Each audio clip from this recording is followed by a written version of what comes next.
My psychological profile is, I'm the kind of person you have to draw a line and say, if you cross this line, if you don't do that to me, I'm gonna f with you. So if you don't do that, so it's called a limited setting. So you have to put me in an environment where it's limited, and I have to know, boy, we gonna hit you. So that's what the master did. Not the master, but the overseer. That's what the whip was for. Okay, y'all, get this, to show the other people if you do this. So I'm the kind of nigga you got to show that to. So if you give me room, I'm gonna try to wiggle. Real life.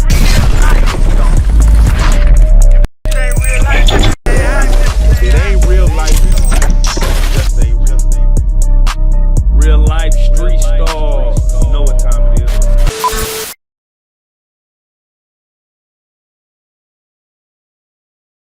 Real life street stars. Hold on. We back once again. The man that's moving around the nation. I want to say acclaimed actor now, guys. Yeah, you know, NLE Chopper put me in the short film, Nightmare on Cottonwood. Yeah, 1 year ago, Halloween. Yeah, 1 year ago, Halloween, with some very big names, Casanet, Funny Marco, DDG, Ben, Sukiana. So, you know, I got to go in. I had a script, but they let me ad-lib toward the end too. Yeah. And so from there, man, it opened up some more doors. Quick question I have to ask.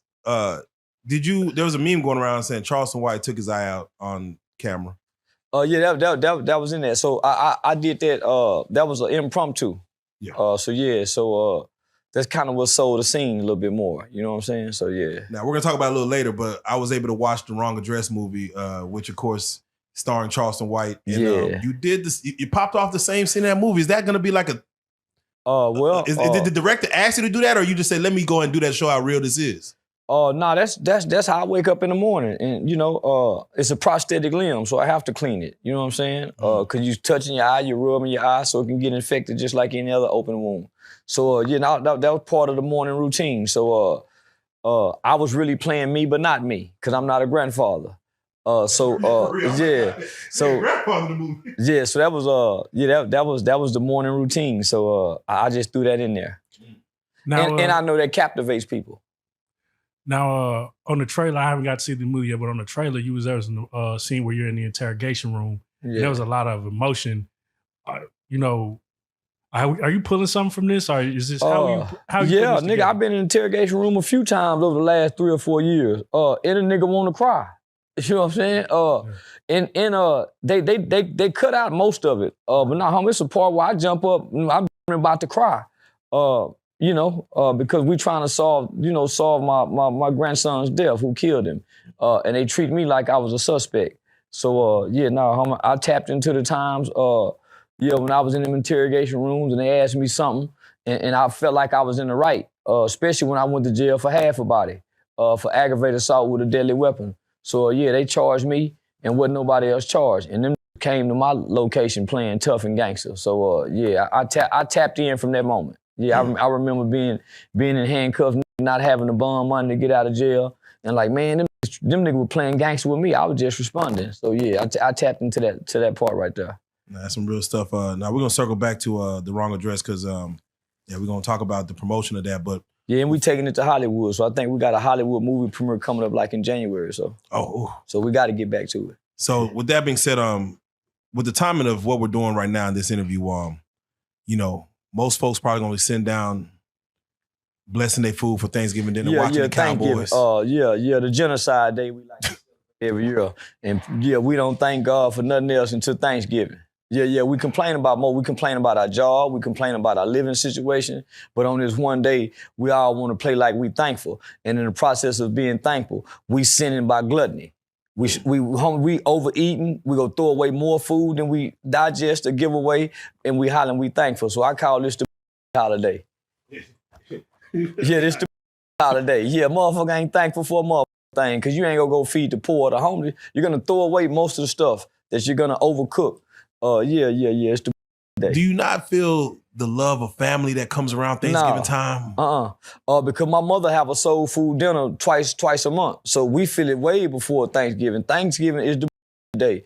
Most of the family members you come there, most of y'all don't even like each other. Y'all ain't spoke to each other all year. Y'all ain't prayed together. A family that prays together stays together, not a family that eats together. And then we're not eating at the table. So this is one of the dynamics I look at the family structure. It used to be everybody had to be home by dinner time. Right? Everybody, nigga, I don't care what age you were, nigga, you had to make it home by dinner time. And you, your siblings, your immediate family, y'all sat down and hey, Dad, can you pass me the peas? Hey, Mom, can you pass me the mashed potatoes? And that gave the father, that gave the mother an opportunity to say, boy, why your eyes so red? Man, boy, you drunk? Girl, why you so quiet? So it gave you a time to examine your family, and you was breaking bread with your family. Nowadays, all of us are going to come to the table. We're going to pray that bullshit prayer. We're going to make our plate. One person go in the living room. One person go on the back porch. One person go in the kitchen. One person go on the front porch. One person go. So we don't eat together. So nah, this ain't about family. This is just a tradition that we celebrate in America, and we really don't understand the real tradition. They killed a bunch of Indians after they ate with them. Slaughtered them. Yeah, so don't y'all forget that shit, nigga, while y'all playing like y'all thankful for some bullshit. So hold on, wait. Social media, do you feel like, because it used to be your family all over the country, y'all come together for something like Thanksgiving to see the family members. You feel like social media might have, like, you know, kind of killed that? My auntie and uncle was fighting long before social media got there. You got me up, ho, what? You know, they were cussing each other out long before social media. And it would go be a family feud. It's gonna be a family fight. And everybody go be ignoring the perverted uncle who, you know, who's a pervert, and everybody know he a pervert, but he still get to hug the nieces and bounce the nephews on his knee.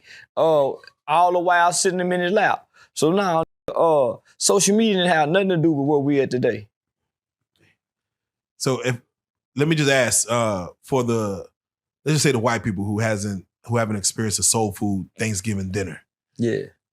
Just from food-wise, let's not get off to Thanksgiving, but just food-wise, what are some foods that they need to be trying that they may never try before that, you know, grandmama might have cooked, big mama might have cooked? They don't have the same taste buds as us. So they need to stick with what they got. Stovetop stuffing, marshmallow casserole, unseasoned turkey. The yams with the marshmallows covered. No, they need to stick to what they sticking with, and we stick to what we sticking with. We wasn't supposed to never eat at their restaurants, no way. That was Dr. King's dream to make a nigga leave mom and pop in them spots to go to Steak and Red Lobster. Nigga, we wasn't supposed to never cross over and eat what they eat. The sit-ins. Eating apple pies and we like pecan pies, nigga. Give me some advice, because I have a blended family, and I have some. For the first time, I'm celebrating Thanksgiving with Caucasians. You must got a white girlfriend. Nah, she biracial. Oh, okay. I understand that. My son got a biracial daughter, and he biracial.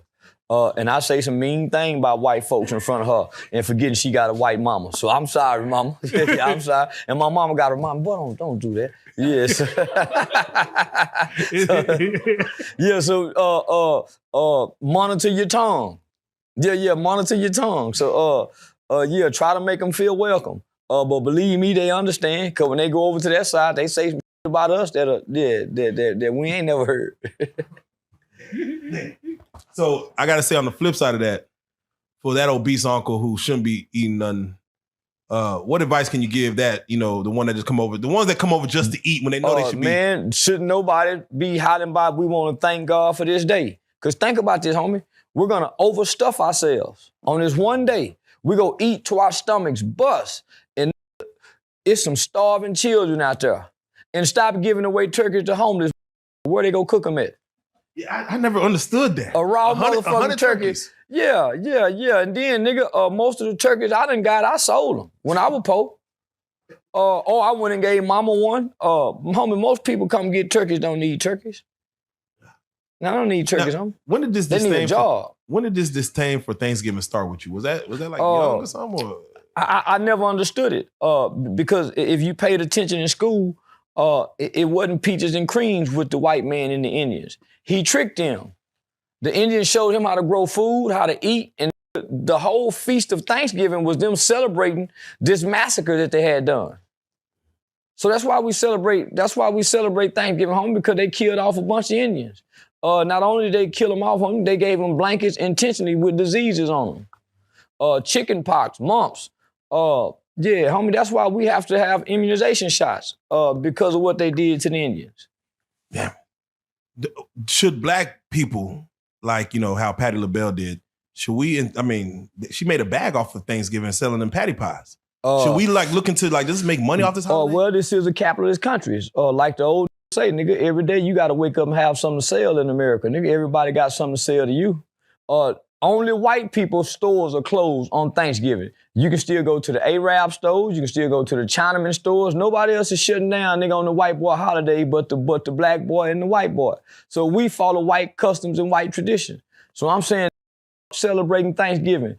Go back to having you a once a month soul food Sunday. And you won't have to wait till once a year for you and your family to play like y'all really like each other and y'all ignore each other the whole year. Don't talk to each other. Y'all don't do nothing with each other. And hey, what's going on, kinfolk? Hey, y'all, yeah, man, yeah. Man, everybody full of shit, man. Everybody playing. Especially on Thanksgiving. Now, you got me thinking because you're 100% right. How you feel about Christmas? That's some too. Teach your kid to go out and be a giver rather than a receiver. Because really get mad if you don't get them nothing for Christmas. Christmas ain't about what you can get, it's about what you can go give to the least of those. And nigga, we ain't out on say, come on, y'all, let's go buy presents for the motherfucking kids you go to school with that ain't had a pair of new shoes. You see what I'm saying? Nah, homie, so Christmas is a holiday too. It ain't, man, Jesus is not the reason for the season. They should be telling us some shit. Because if it was about Jesus, then there would be no need to dress up Santa Claus. And what about the poor babies who ain't got a chimney for Santa Claus to come down? Yeah, that does make a violent little son who ain't getting nothing. It just makes you want to steal something. Yeah. Take something. Like that's why crime go up around this time. But think about the poor in the project and ain't got a chimney.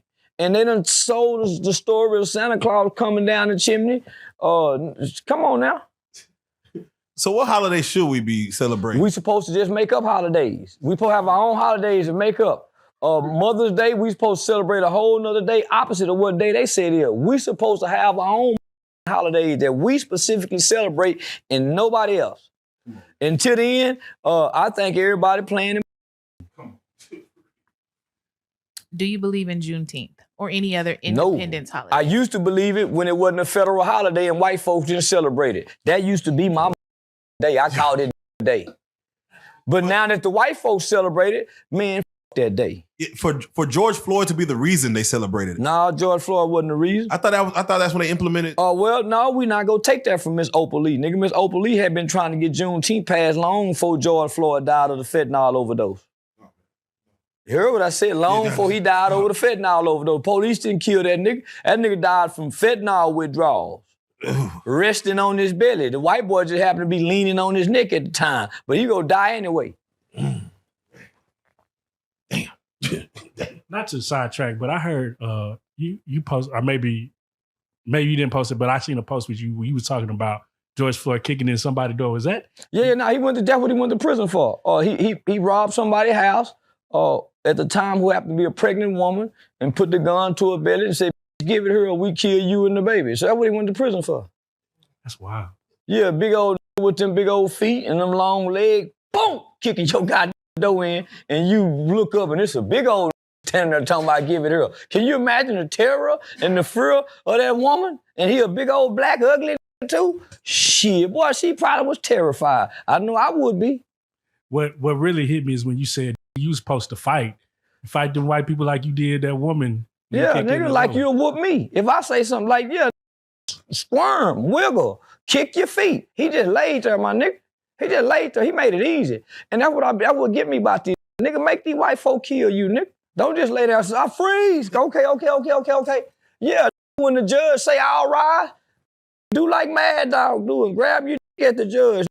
You nigga turn into super killer, serial killer, and when you get in court, you nigga put on glasses and want your hair cut straight, and when they say rise, you rise. Man, rising. But real quick, with George Floyd, just because a man does a little fentanyl and do a little porn, that doesn't mean I didn't bring up porn. Porn didn't kill him. Yeah, I know. But that doesn't mean he need to get a knee on the neck. He should have took his ass to jail. He made the white boy lean on him like that. Let's rewind the tape, right? Yeah, take me back. Let's rewind the tape because they didn't show us the whole tape at first. They just showed you a weak laying there on his belly and didn't have a will to live. You fight any other. Your natural instincts is get off me. Man, get off. That's your natural instinct. How he don't have that instinct? He just lay there and he was a big. So think about this. When they first caught him trying to pass a fake $20 bill or whatever, it was him, a dope fiend, and a dope fiend. Go to jail, man. Go to jail. Why you arguing with the law? Then he went to crime so he could try to swallow that dope. Man, the white boy, they trying to calmly take you to jail. You gonna make them do this to you, and you don't make them kill you? Yeah, nigga, you ain't had a will to live, nigga. So let me ask you, and this just for your mentality. But I don't mean to cut you off. Please. When did niggas not want to go to jail? No, take me to jail, ass white boy, got me up.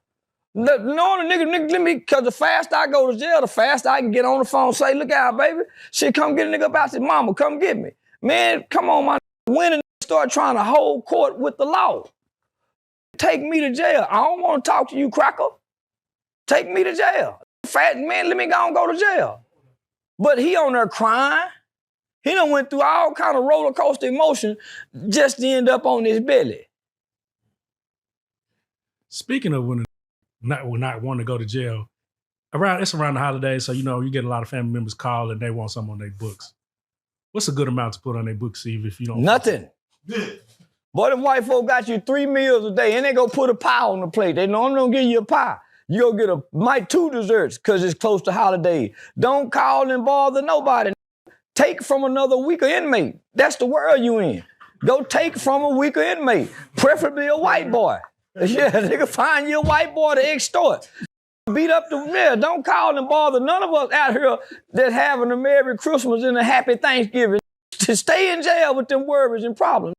Because the idea is before you go to jail, you're supposed to have some bond money, and some commissary money, and some lawyer money. You niggas just get stuck on the lawyer and the bond money. What about your commissary money, nigga? You gotta leave some commissary money for these people you bothering. You breaking laws. You wanna play gangster. You wanna be this. So why you putting the pressure on these people that can barely meet their bill and then beg for a turkey this year?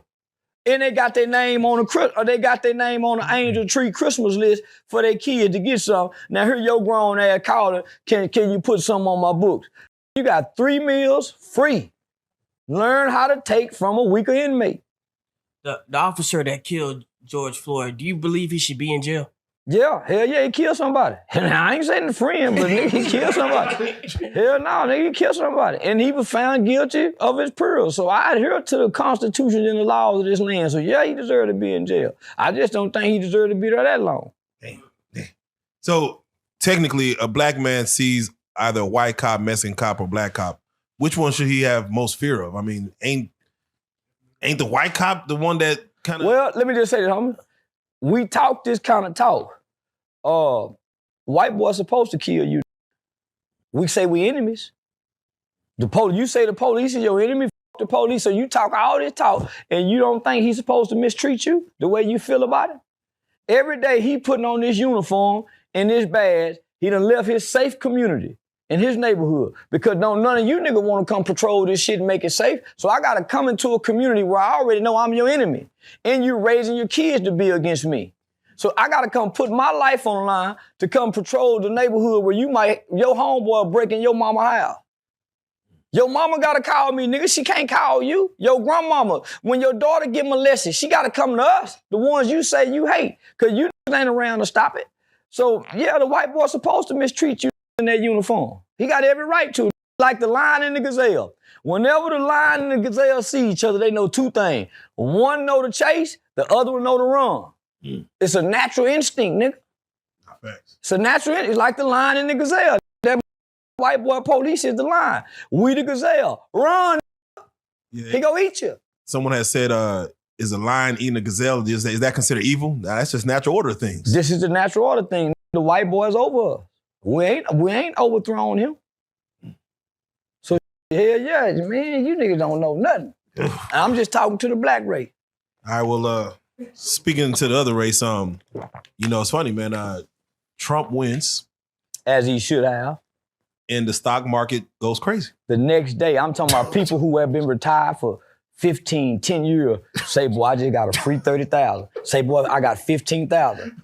Because everybody's saying, man, he didn't put no black people in his office. Well, black people don't understand capitalism and they don't understand economics. Black people only know social justice. That's why we're on a social network all the time. We want a social. We don't know what economics, homie. America stopped being a country like in the late 60s, early 70s. This is a corporation that has to be ran. So most politicians don't know business. Or they're controlled by the business elites. So Trump is a businessman. Why you think he reaching to go get Elon Musk? People that can run business. Y'all still stuck on a country that was produced on racism. Capitalism have superseded racism, homie. Nothing beats capitalism. Nothing, not even racism. When it's because of capitalism, was black people ever at the table to make these decisions? We don't need to be at the table. The agents ain't at the table. And look how well they doing. That's right, got that. The agents ain't at the table, nigga. You don't hear agents talking about, hey, now let's go vote. You don't hear no other ethnicity talking about voting but white people. We want to be white. Neither party is for us. But one party helps us more than the other. And it had always been the Republican Party. Throughout history, homie, the Republican Party, no matter what you think about the Southern strategy switch, have always been for the... What made the world think a woman had a chance of winning? Feminism. Yeah, them lesbian hoes was sucking on each other. Said, you can win, girl. You can win. Yeah, that's what the bulldogger hole. That's what made the world. Because nowhere outside of this feminist ran this feminism, homie. So no other place in the world do women really have a voice or a say so outside of the household. So that's a European concept, homie, that a woman can run something. Other than that, nigga, you run the house. Man, there was a lot of women that didn't vote for Trump. Largely, the white population of women, no white woman voted for. No white woman voted for Kamala. Because most white women got a husband to follow. Correct. Most of the women who voted for Kamala was feminist women who don't have either a man in a household, or never been married, isn't married, or niggas have left their marriage. So nah, man, nah. And she wasn't black, homie. Dr. King, his whole speech was about judge me from the context of my character, not the color of my skin. How do we jump in and say, hey, man, I'm voting just because this motherfucker black? Yeah, 100 days she had. 106 days she had. And this is a democracy. Biden pulled out. And this is a democracy, homie. She was never vetted. She was given to you. And that made it very weird. I knew. That's what scared me. She was given to us. We didn't pick her. Everybody else had to be selected, chosen, or elected. She was given to us. And it was 10 days before the election. They forced Joe Biden ass, say, get out the way, Joe. They forced him, homie. Yeah. And then so why wouldn't they give us at least 3 candidates? Say, okay, y'all, we're gonna do like a 30-day. They gave you her. And no black people ever found it strange that she never stood with her white husband and her 2 white daughters. Yeah. Every other politician have always came out as a family unit. They kept her family out of our eyes and came her solo, the single, black, strong woman who all of her children end up in prison. Because 80% of black men in prison come from that single, strong black mama household. 70 to 75% of rapists come from that strong, single, or weak black mother's household. It's just a single woman's household. Whether she's strong or weak, those children still end up with these statistics. Yeah, no, it was 10 days before, and they still couldn't say her name right. I was worried then. I'm like, people still can't even pronounce her name. When that bitch said they was cooking, they was cleaning greens in the bathtub, I knew it was some. Man, you can't even take a cup in the bathroom in a black folk household. I knew she was full of shit. Man, they clean greens in the tub? Man, bitch, you hell no. I've never. You would never. That is you talking about, you're not for the clean shit in that bathroom, man. Come out of there. Man, bring your ass. You gonna get a whooping. You taking any food in there. Nigga, what you doing there eating? Somebody said, if you soaking your greens in the bathtub, where you washing your ass at? That's what I'm talking about. Cause man, the tub ain't that motherfucker clean. They clean nothing in that. So, there were a lot of stories, and I had, we had heard some personally about, like you said, married couples going to vote and husbands directing their wives to vote for. Proper instruction motivate people. Yeah, because the house is divided. If you can't follow my ideology, then we divided as a household. If me and you got two different gods, we divided in the household. So so if you can't trust my ideology, my belief system, then man, what you doing with me? I heard a lot of people saying that if Michelle Obama would have ran, she'd have waxed Donald Trump. What do you think about that idea?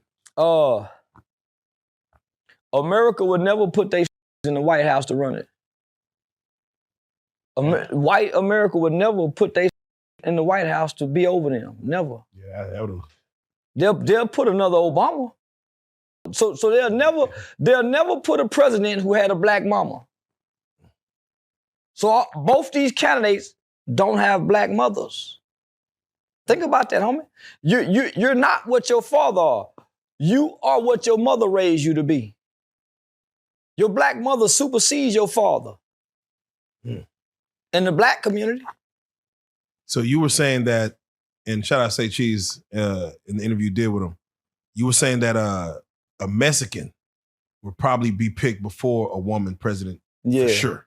Yeah, for sure. Where are you pulling from? Like, because it was never designed for a woman to run anything, especially not a military, especially not the white man's military.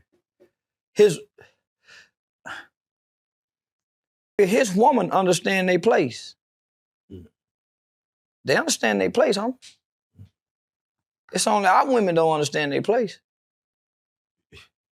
You went a little further and said, if a woman becomes president, the next thing is a gay man. And it is. And then the next thing you know, God himself coming down and say, stop this, time out.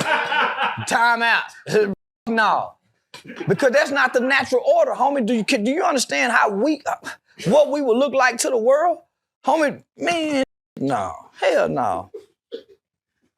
So what do you say in reference to other countries who do have women leaders? Name me one. I think Mexico. Mexico has a woman. They just picked her. She'll probably be dead soon.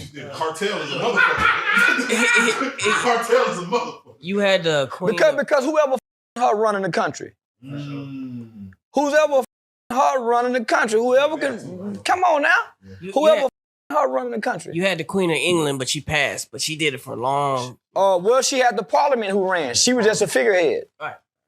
Yeah, the Parliament ran. She was just a figurehead. But you never heard her speak hardly. Never. Over here, they gonna be. That's why it was so much hell when Nancy Pelosi was the Speaker of the House. One thing about the white man, homie, he know once his woman get in power, you can't control her because she know all his secrets. She know all his secrets. Someone on CNN has said if Joe Biden just resigned real quick and give the last 90 days to Kamala, she's the 47th president, he just did the world a favor by making her president. He must was a punk. Why they want a woman to have the award so bad? Why? Why do that for what? What does that accomplish if they do that? Just to say, she was the first black woman president. Man, she ain't black. She ain't black. That's why she hid her white husband and her white stepchildren. Why do we make people black?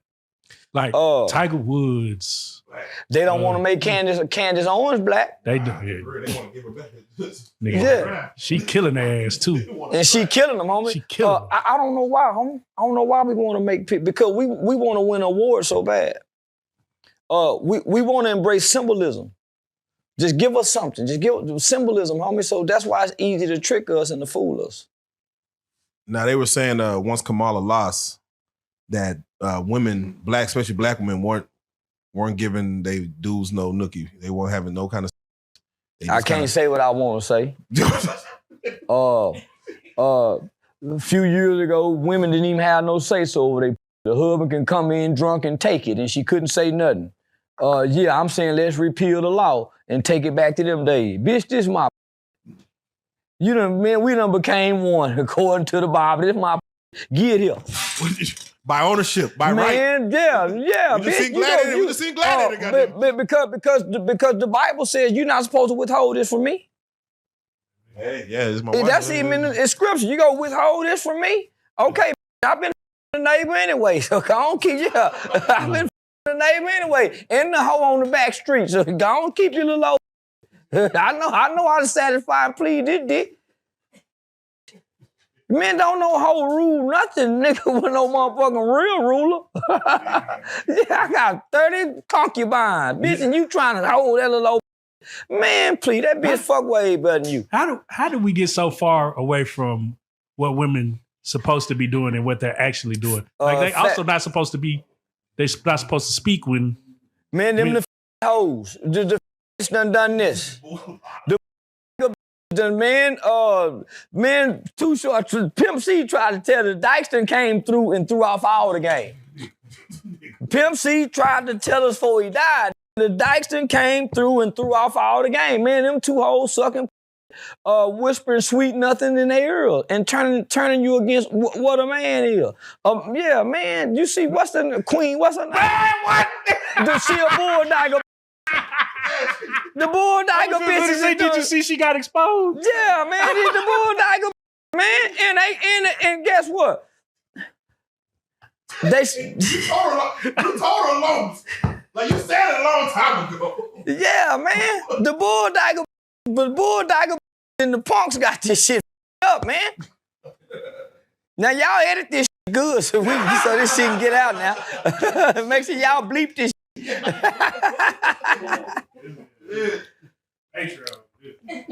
Got to be, because YouTube might not let this go. They gonna put this so far on the feed, man, we might not even get 50,000 views. So they got to go to Patreon. You know, as a woman. Yes, ma'am. Yes, ma'am. Yes, ma'am. As a woman. Yes, ma'am. I have lost a lot of friends because, and even in the podcast we've done in the past, I said, I would be nothing without my husband, and he always gonna lead. I'll never try to lead him. Why do you think it's so hard for women to let a man lead? Why is that such a problem? They don't know. They ain't never seen it. They ain't never seen it. And the concept of it have been erased out of our minds. So we can't even fathom it. We can't even fathom it. It's hard to have another George Jefferson come along. James Evans. Men say, no, we're gonna take that down. So now James was a mean, he just didn't have no money. So just that concept, we've been robbed of it as a race. Because that was part of the Willie Lynch doctrine, is to separate her from the man. And out of fear and out of instinct, she will do what y'all see the black woman doing today. She will go against her nature, and her nature is to have a man. Her nature is to be led by a man. They let them other, when that dick good, he can lead. He can get the car while she at work. When that dick good, yeah, he can go eat up the kids' little Debbie cakes. All kind of shit. Yeah. When that dick good, he can get half of me income tax checks for him to try to flip. When the dick good. But when that dick run out, and he can't appease to what she feels, then, man, you, I don't need no, now he on child support. You see what I'm saying? But long as the dick good, you can rule. Do you feel like the 9 and the 1 kind of fucked us up, meaning that I was watching, it was in RP James Earl Jones, but he was doing a play called Fences. I seen that. And that's where the movie. Yeah, I seen just it. Just his voice, the baritone of his voice made shut some shit down. Yeah, sit your ass down. Yeah, like that'll turn the house quiet. Yeah. And when women got to be able to say, I'm gonna hit the 9 and the 1 on the phone, and then all of a sudden they start appeasing to that where I'm gonna send you to jail just for threatening me. Feminism was never about the black woman. It was about the white. That was a white woman's fight with her man. It wasn't never about the black man. The color purple us up. Think about the color purple, nigga. It wasn't until Sugar Avery come along, sucking on Celie. Damn. Gave her that power. Come on now. Gave her that power. I mean, it wasn't until Sugar Avery came along, get her back there making this ugly feel cute, patting her with the makeup. Man, no, sucking on her. That's what made her tell Mr. Where you get this curry from, ho? Yeah, so no, homie, man, I'm telling you, nigga, that's what done happened. But feminism was about gay white women. And black women jumped on the banner because they abandoned the civil rights movement. Coretta Scott King never said nothing, and Dr. King was a whoremongering preacher, and she knew it. So if you go back and watch Selma, them hoes were called in the house. And he was getting ready to leave one time, and it gave you a snippet. You have to pay very close attention. It gave you a snippet of, yeah, she wanted the trip, but she didn't. She still walked with him. Now, we don't know if she was Halle Berry Fonte after she left. You don't know who she was afterward. She never came out and shamed her. That's real. Feminism goes, yeah, so now my the white woman, yeah, she tricked the black woman with feminism. And they jumped ship from the civil rights to women rights. Because one thing I learned about women, they will hate each other. But if you both of them, they'll get on the phone and share secrets with each other. They'll get on the phone and they'll become sisterhoods in that moment of pain, and they'll go against you, and they really don't even like each other. That's why you, man. So when women started to say, you know, power, you know, that this ain't no power. Damn. Ain't no such thing as power. That's a falsehood. Because they feelings is attached to they.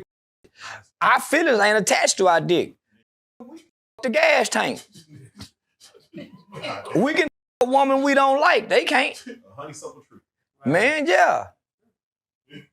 Do you believe in your girlfriend or wife having female friends and going on girls' trips and stuff like that? Them ain't nothing but a bunch of trying to sneak and go suck.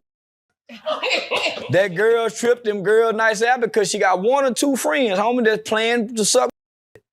It's in every group. Yeah, it's one of them. Man, when they get drunk, they let everything. The girl, come on, girl. So that's what make it hard when you out, when you see a group of girls out, that's what make it hard for to go infiltrate. Because if nothing else, they're gonna get their pleasure from one another. Yeah, I'm protecting my man, because it's 1 or 2 want to suck each other. And they probably, men, they girlfriend, they best friend. So yeah, that's why I ain't allowed no sleepovers in my house, my daughter. Come on. That's nice. Sure not close no motherfucking door. Because I understand. Man, they feelings is attached to their womb. And that's what they have to know. Ain't no such thing as no girl night out. And it ain't no nigga, they want to fuck too. So if they go exclude the guys, and it's all of them, that ain't nothing but a lesbian fest. So don't trust that girls night out shit. Niggas show up and you. Man, man, listen. I used to hang with my Mexican girl, my Mexican partner them. I ain't gonna say which gang, but those that know.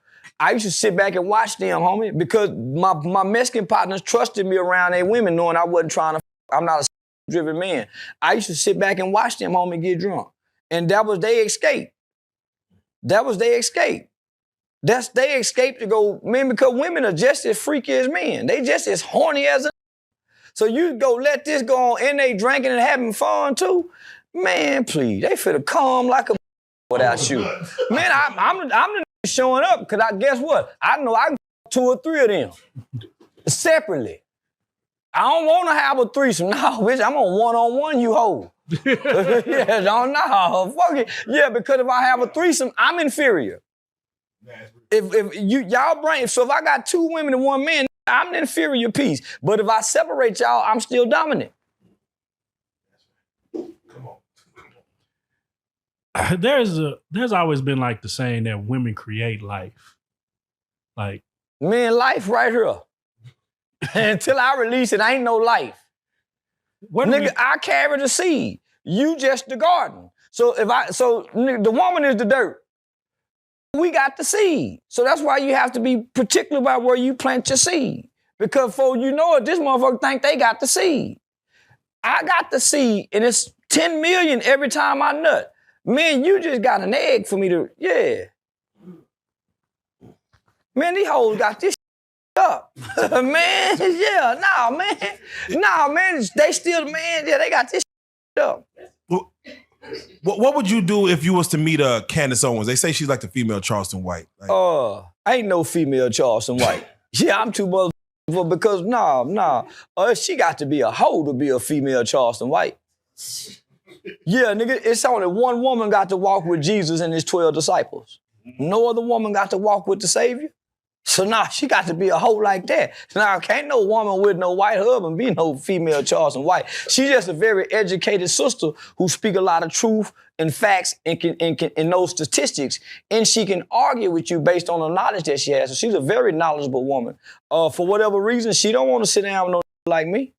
They been trying hard for me and her to get together, but don't nobody want to sit down with no that can turn ignorant in any instance. I'm unpredictable. Yeah, I'm an unpredictable intelligent. You don't know when I'm gonna flip. And I might just show up the ignorant playing smart. yeah. I don't know nothing. Don't know what you gonna get. Yeah, I don't know nothing, nigga. I'm just an ignorant that can play smart. God damn. All right, let's do it like this. There was a situation in which you did have to go sit down for a little minute, man. Yeah. I'm the ignorant playing smart. Yeah. I'm out on 3 bonds. Animal cruelty, because they said I maced the cat, and then the barbershop incident for, see, they talk about me getting hit, but they don't talk about what I did afterwards. So I'm out on 2 aggravated assault with a deadly weapon, and I ain't do nothing. I ain't do a thing. But I just know I got charged with 2 counts of aggravated assault for them 2 coming to that barbershop. Could I ask you, when the judge does say, hey, go ahead and detain him, is it processing your mind like, what you mean detain? Like, I showed up for a court date. So the judge went off my bond because I'm on what they call bond probation. So I got to piss every month. So I got to shout out to Farmer. So I got to piss every month. I got to go pull that big old dick out of the cup and watch this gay-looking Mexican peek out the corner of his eye like he ain't looking and watch me pull that big out in that cup. And I know he be peeking. Motherfucker, because ain't nobody go sit there and watch dick all day but I can't say that. He just doing his job. He just doing his job. I'm just yeah, because you know everybody watches, motherfucker. Peter Gazer. Peter Gazer. Yeah, you're a professional Peter Gazer. Man. So, that's what he is. Shit. Homie, so they went off my bond. So I've been caught, and wouldn't nobody know I had went to jail if it wasn't for little nigga CJ Casino. He was coming out as we both were getting booked in. So I went and got my marijuana license, right? So I went and seen a Texas medical marijuana doctor who prescribed me marijuana, a real prescription, right? But Texas is still in limbo with and nigga can't nobody tell the judge what he can and what he have to submit to. Mm-hmm. So I'm thinking this is just like if I was to go to the hospital because I went and seen a psychiatrist and a psychologist. I had quit smoking weed. So while I was on bond, I had quit smoking weed. So once I went and seen this Texas medical marijuana doctor, they prescribed me marijuana to smoke it 4 times a day. Boy, I was happy in the So when I went and gave it to my lawyer said, man, I don't think the courts is going to adhere to this. When I gave it to the probation office, he said, man, we don't give a about this. And I'm saying, well, what's the difference if I went and seen a doctor and they prescribed me Xanax and all the psychotropic drugs, right? Or they prescribed me hydrocodone for pain. What's the difference? Mm-hmm. I'm a smart, that's the difference. So it's like I'm trying to find a loophole. So, the judge's exact word was, now if this was his first one, yeah, but this is his second one. Mm-hmm. So the smart, you think you smart. So they had to show me. And they so the first time I violated my bond condition, so I got a $15,000 bond, $15,000. When I violated, they took that bitch to a murder bond, like $90,000. Yeah, nigga, that's what they get murdered. Yeah. Nigga, they gave me like a murder bond just for smoking weed. So soon as I get out, I'm showing I done made that money back. It's like I'm putting it in their face. So They gave me a no bond this time. Oh, and it was the weekend. Ooh, boy, nigga didn't know what to do. You hear? They had something against you feel. Just I ain't gonna say that. Okay, oh yeah. No, nigga, I done violated the bond second time. It ain't nothing that they got against you. You follow our rules. There ain't nothing special about you. So, and they got to show you. They showing Diddy. Anybody get caught over here on this side of the system, it ain't about you. No, you in our system. So no, homie, the judge is being a judge, homie. He gave you some court orders and you didn't follow these orders. So now I have to show you that not the doctor, nobody can supersede a judge, only God. That's why your mama got to pray and say, oh, God, please. Can't nobody supersede the judge, nothing and nobody on earth. So he have to make that known, not just to me, but to anybody that's coming into his courtroom. And he's a fair judge, and he's firm, and he's consistently fair and firm. But nigga, if you break the rules, he gonna spank your ass. Yeah, he spanked my ass. I immediately quit smoking weed that day. that day. Yeah, that day. No, they talking about it's hard. No, it ain't. It ain't hard at all. I just dream about it now. Why? Hold on. Why do you? I hear you say that, and I always wonder why, when your freedom is on the line, why is it so hard to stay straight and narrow? Because, like you said, nigga, I don't smoke weed no more. I was bucking. I be that. Yeah, if you get a nigga, if you let a nigga think he got a loophole, he go buck. That's why they go try to take all the detox medicine, the cleansing. That's why nigga do all that type of shit.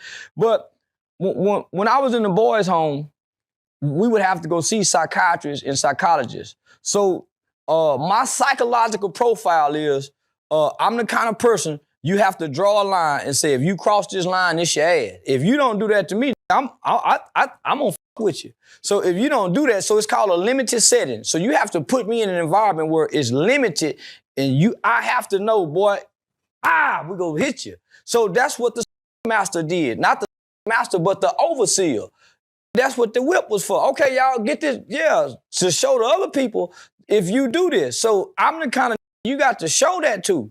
So if you give me room, I'm gonna try to wiggle. So most think they slick. But boy, when they know they freedom on the line, and I'm the nigga can know his freedom on the line, and I might still violate. Because I'm a free in my mind. Man, I'm kicking and screaming. But my freedom is on the line. So I have to adhere to what they say. I was gonna ask, are you worried about it? And in a sense, are you worried like nigga, y'all see me in the motherfucking club having fun. I ain't worried about a thing. Cause nigga, I know this is still America. I'm innocent till proven guilty, and it's not on me to prove my guilt. It's not on me to prove my innocence, It's on them to prove that I'm guilty. And I got a bad-ass lawyer. And I'm really innocent. Yeah, this is backlash for who I was before I became famous. That's what I know. That is real. Yeah, niggas ain't about what I did. Whenever you get in trouble, they don't punish you for what you did. That's why they bring up your criminal history. That's why during the sentencing phase, they bring up all this shit you done done. They go punish you for what you did, not what you done. So I understand that. I ain't done nothing. I ain't never hurt no animal, and I ain't never hurt nobody physically, not without being in self-defense. Come on. Now, again, when you went in, we was worried. I'm like, we got the Reallyfe lawyer. Shout out to Reallyfe lawyer. We're going to try to get him hey, let's help him get him out. Man, he a bullshit lawyer. That nigga ain't know nothing about nothing, nigga. I want to see him work magic. Can't no work magic. Why you think you see Benjamin Crump, Lee Merritt? Why you think you see them talking to the camera and not in the courtroom? Yeah. You ain't never seen him in the courtroom stand up talking to now judge. I never seen it go past man, that nigga talking to the camera. You ain't seen now one of these niggas do like Brian Steele do. Brian Steele work magic. See, the old taught me, you go get you a white lawyer or a Jew lawyer. Man, you better not go get no lawyer. That's why all the nigga lawyers coming to talk to y'all on camera. And you ain't never seen them coming out the courtroom saying a thing, nigga. Fuck, can't no free no nigga. Maybe winning small claims. Can't no free no small claim don't mean because ain't nothing on the line. Well, man. What I say, Johnny Cochran was the only nigga. And he went and got some badass Jew white boy. Shapiro and them. Yeah. Oh, what's that other old ass white boy? Man, come on, man. Can't no free no not in white man's land. Oh. You nigga must don't know. This still America. Shit, Texas nigga. at that. Man, it's still America. I have to ask, and again, just respectfully, I know y'all friend with him. Go ahead. No disrespect. I'm just curious. When you was in there, I was actually worried. I'm like, when you have a prosthetic eye, how does that work? Nigga, I caught a murder case as a kid, nigga, and I was a gang leader as a kid, man. And that was after you 7 years old and you had the... I lost my eye when I was a baby. Do you ever nigga, use I went into the boys so it let you know I could fight. If I became the leader of the gang in the boys' home with all these murder cases, y'all had King shoe on her. You didn't hear that nigga really cross. No, I'm a fool. So if you think I'm a fool just playing on camera, imagine you give me that environment. Nigga, no, I know how to, yeah. I'm asking you special treatment? Like just now they don't give me no treatment. Now they, no.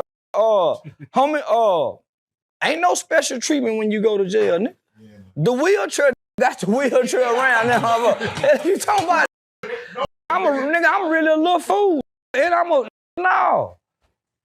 no, nigga, that's why I walk around this country with no security, no nothing with this mouth on me. And I done disrespected everything these scared of. No security. Nigga, you see me out in public? You done seen me out amongst these wolves and no security. It ain't that I'm bad, but it's something inside of me ain't gonna let nothing hurt me.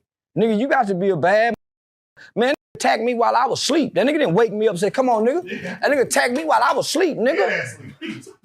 I was asleep, man. No, man.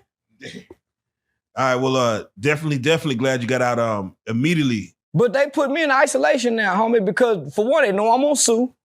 I don't go, nigga. They hurry up and snatch me out of, man, they don't let me be amongst nothing. And they psychologically trying to break a. So now they put me in isolation confinement where I gotta talk to the nigga across the way. Hey, cell phone. Well, say, he over there asleep. He been here for 3 years. Here I come, boss. I just need some company. And they got me this month, and the doors don't open. So imagine nigga being stripped from, being taken away from how I've been living. All of a sudden, nigga, I got 5-6 days number isolation. The doors don't even open. The guards don't, homie, nigga, that was psychologically break most.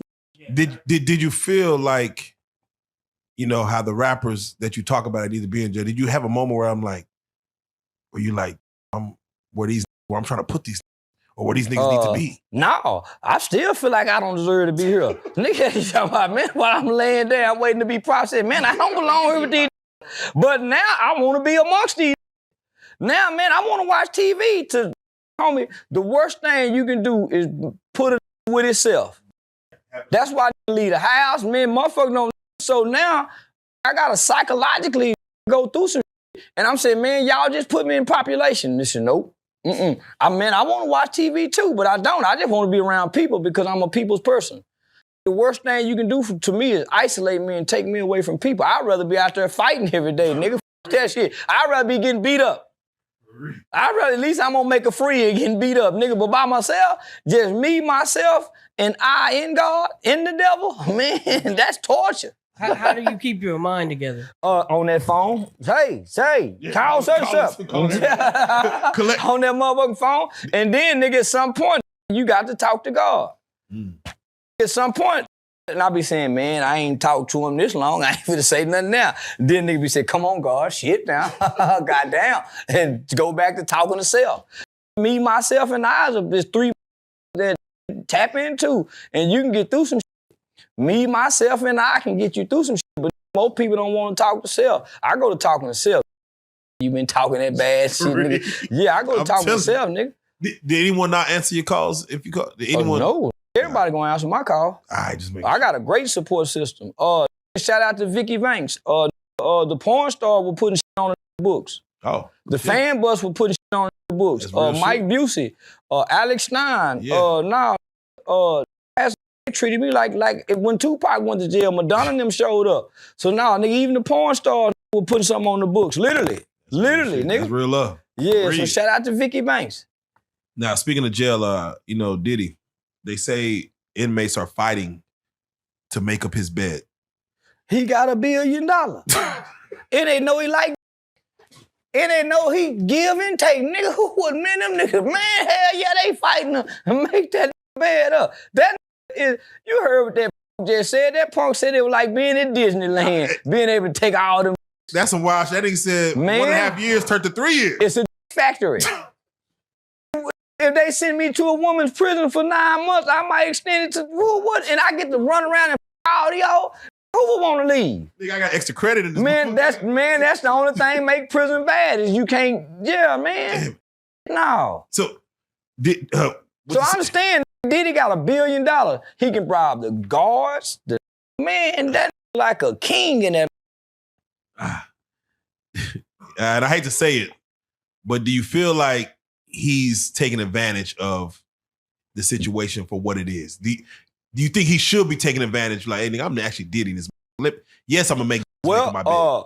No matter what we think about him, he ain't no hoe. You ain't never heard nobody say they hoe him. He done had slapped, hit nigga across the head. So he come out of Harlem. So he got a little body size on him. So he'll do some squabbling. All you gotta do, homie, to make it is just be willing to fight. That's it. And then don't be willing to fight. And you got some money, please. Fuck, man, listen. One time a nigga told me, we do everything y'all do in here except drive cars and shoot pistols. These guards like to, they come and work. You think this ain't seen it, she think fine? Come on, homie, you can't override nature. All my who done a bunch of time, nigga done them guards. Man, my nigga Cash, and man, shit, my nigga been in prison 32 years and got babies out there by the guards. Man, homie, listen, they still women. So this is what my uncle told me, homie. He said, man, when a woman come to work in prison or in jail, every nigga she ever fantasize about being her boyfriend or man, at some point she go see him.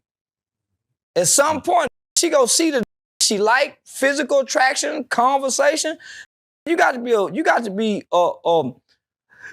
a different kind of woman. And then at some point, you're gonna give in. You're not fit to work, man. You're not fit to work in no prison no 5, 10, 15 years and not them. Cause them niggas gonna be shooting at you. They gonna be shooting at you because your home life ain't that perfect. You gonna catch your cheating, and now you got access to all this, man. Please, every prison guard got at least 2 or 3 boyfriends. It's just like, this is messy. It's just like when your woman got 2 or 3 boyfriends, you just don't know if she got a work boyfriend. It ain't because they coming from, yeah, she got an internet boyfriend, she got a spiritual boyfriend. That's why they run to the pastor, to the preacher. That's why they so fascinated with all these online who can talk the talk but not know if he really walking the walk. So your woman in her mind got 2 or 3 different as her boyfriend. You just don't know it. Just like you got some internet girlfriend. She don't know y'all go together, but you watching her every day. You liking her pictures. You giving her hearts. Come on, my. So yeah, nigga, that ain't no difference. You can't override and supersede nature. Everybody submit to nature. I watched one video where a woman said she was paying her bills. Man, my mama used to tell them whole, listen, girl, that boy can't, yeah, you got to be a fool. But they don't pay these women a lot of money, my nigga. Yeah. And you don't have to give them no money. The fact that you can say, oh, I like your hairdo. That's why they say, hey, no fraternizing. That's why you can't, that's why they have to put rules in place. Women should not be working in the prison, just like men should not be working in the women's prison. It should be women working with women, men working with men. That's how you stop this shit. But nigga, yeah, that's how you stop this shit. Should women be serving in the military? Not with men. That's why you hear about so many assaults. Mm-hmm. They shouldn't be, homie, they're supposed to separate that shit. Anytime you put men and women together, that's where the compromise come in. Nigga, women was never supposed to design and go into the workplace with the men. Nigga, that's why granddad, man, stay your ass home, cause you go. Every woman got a work boyfriend, homie. Yeah. Because that becomes her ideal man, cause she can't see his flaws. So he come to work every day dressed up, smelling good. She showing up, smelling good. He noticed when you done made her mad, Her spirit down, she low. He complimenting her. He noticed when she get a new fingernail polish. He noticing all this shit you not noticing. Yeah. Easy So compliment. nigga, every woman, the man on men, every woman got a work boyfriend, nigga. They go to lunch together, especially if they been working some years together. They may or may not be, but nigga, that's our work boyfriend. That's a woman gonna disagree with you. Saying, Man, don't give a about what no woman disagree with, and we having locker room talk. Hold on. Nigga, this locker room talk. I'm with you. How offended should I be as if I'm finding out my woman is having a conversation? She got a work boyfriend. Yeah. You letting her go to work, so how you gonna be offended? Stop her ass from going to work. Ooh. Retire, nigga. Get her out that environment because you already know it's a like you with waves in his hair, big muscles. He work out. This his playing field. He might be the supervisor. He giving her preferential treatment. So nah, nigga, you can't get mad. I want to play the devil's advocate because I was going through a situation where I told a girl she didn't have to work. And everybody in my life was like, you need to make her get a job. You weren't supposed to be listening to them. Man, you can't nobody tell you what to do with your hoe. That's what made pimp, nigga. You can't tell me how to pimp on my bitch, nigga. Yeah, nigga, you can't validate my pimping. You trying to tell me what to do with my her daddy, her mama, can't nobody, nigga, my little bitch, man. You can't tell me, nigga, shut up. That's why you don't listen to nobody when it come to your So with that being said, yes, ma'am. If she's not supposed to be in the workplace, you don't want her having a workplace boyfriend, retire her. You find her something to do. What are her duties now that she ain't gotta go to work? Well, her duties don't matter. You find her something to do. Baby, I need you to run errands. Baby, here go my clothes. Drop my clothes off at the cleaners. Baby, look, the kitchen. So you give her duties. You tell her what she's supposed to be doing. Because other than that, the idle mind. And the devil spoke to the woman. He didn't talk to the man. That's why all this shit is in their head, my.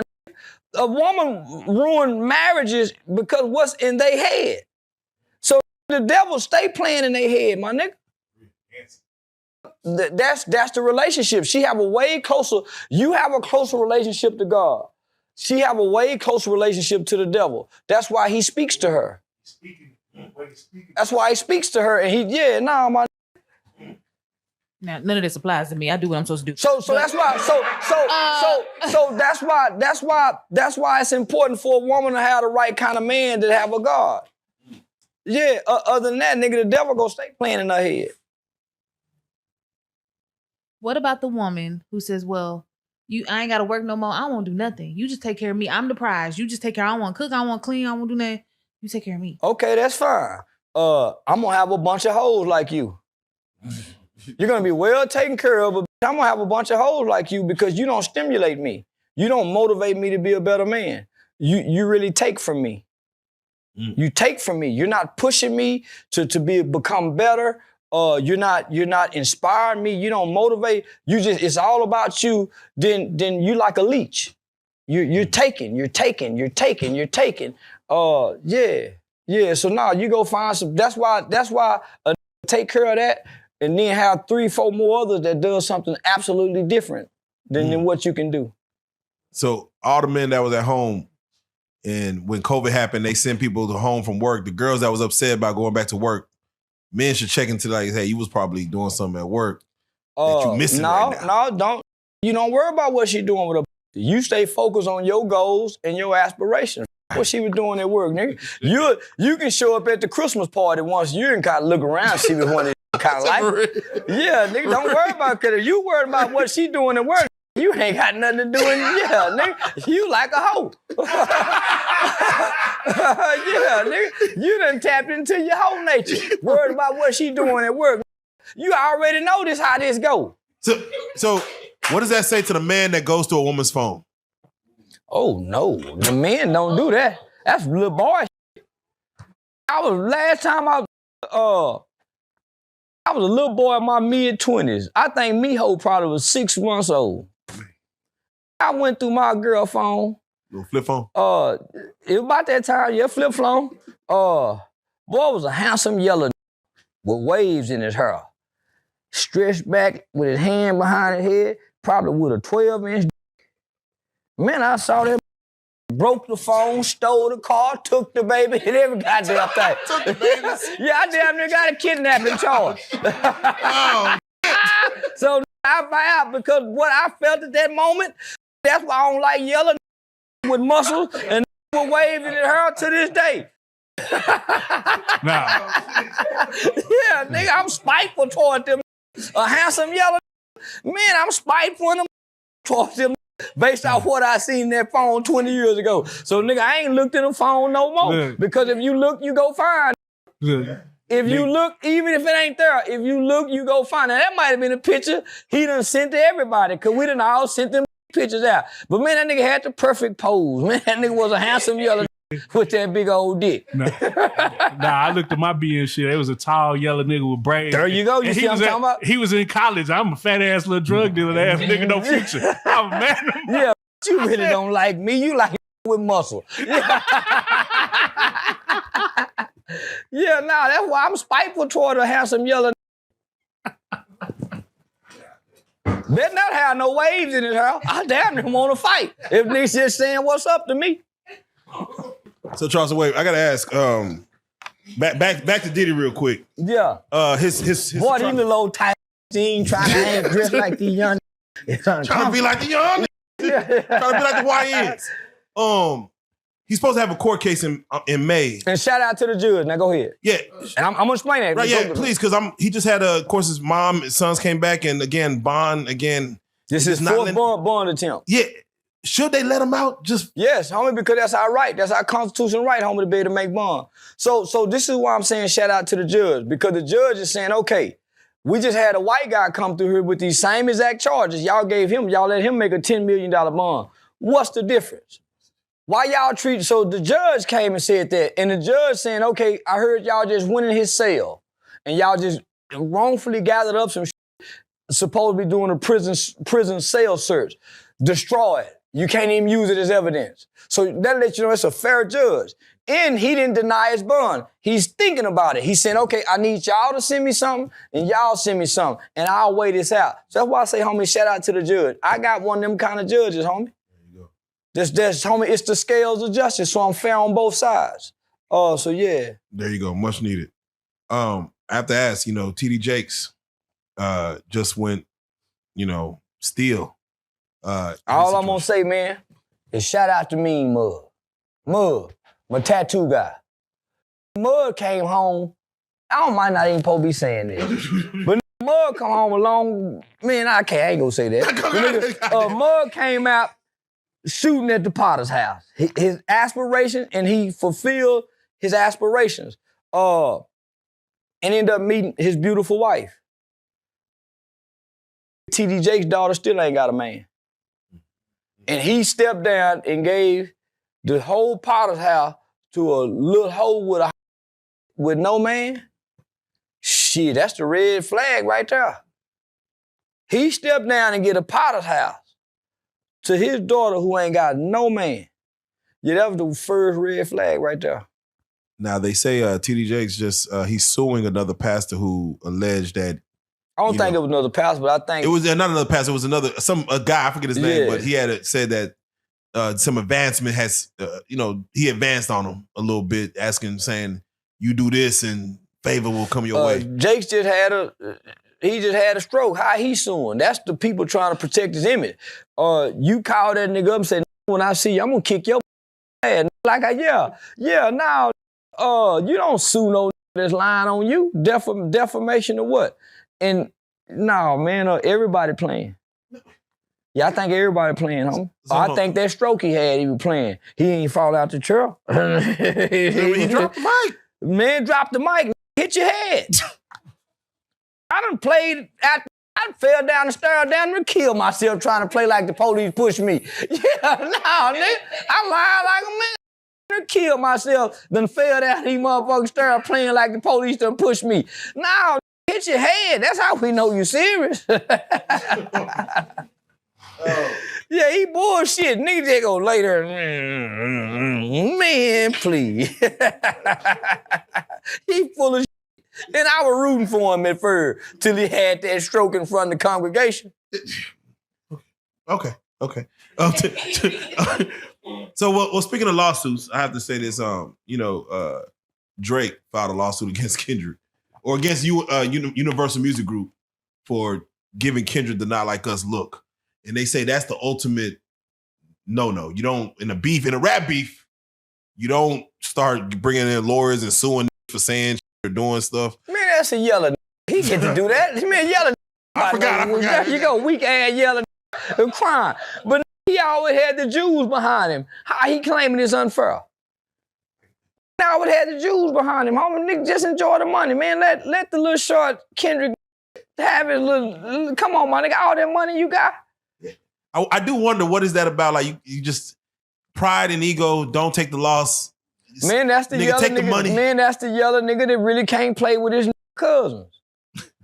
That's the yellow with the white mama trying to come hang out in the Memphis project with his cousin and gotta stay on the port. Cause they know you can't go out there and play with them kids. Niggas say, kick back over here, Drake. Yeah. What is Aubrey? Whatever that nigga name is. That nigga name say weak. Aubrey can't play with no Kendrick. Kendrick said, Kendrick been getting hit up. You heard that nigga story? That nigga grew up rough.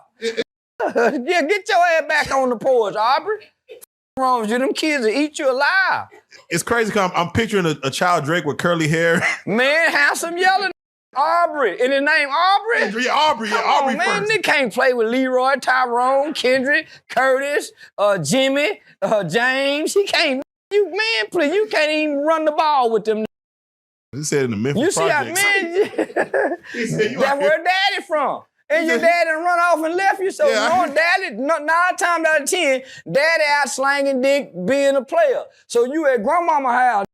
Grandmama knows little Aubrey can't play with these Memphis babies. Fresh from Canada. Yeah. That's, oh man. You make it, you paint a picture. Man, I ain't let my biracial kid with that good hair play with them po cuz. I kept them close. Hey, get over me, ho. I put my self-defense classes. Before I just let him loose with them po cousins. Yeah. They mean in them with that nappy hair and you got good hair. Now get over it, boy. So let's just say Charleston White is saying Kendrick wanted. Man, listen. If you don't grow up with them po cousins and you a yelling, they go scratch your face. You got that good hair, and you come on the daddy side too, and them nigga been on mama's side. You saw boys in the hood. This nigga shit here. That nigga get out the car with Dope Boy and them. And if Dope Boy wasn't a real nigga, he couldn't hang no more. Yeah. Dope Boy just happened to be a real nigga. Man, go on, get out the car and you still my nigga. But nigga, if it on a few like that, go let you get out the car and still be friends with you. Ass nigga. Yeah. Nah, I was having a conversation with somebody. They said they were supposed to shoot him. See what I'm talking about? I'm raised with goodness. Y'all gonna kill me? Yeah, no, that's the mean potent cousin. God. With their mama attributes. No. Man, most niggas was abused by a woman, not by a man. Hey, not for real. Most niggas was neglected by a woman, not by a man. Daddy was absent, so his nigga, he ain't really done nothing but just been absent. You know what I'm saying? The rest of that come by the hands of your mama. Yeah. And whatever she exposed you to, nigga, hell is you niggas talking about? For real, the whoopings was from a black mama most. Man, out of frustration and anger. It wasn't out of love.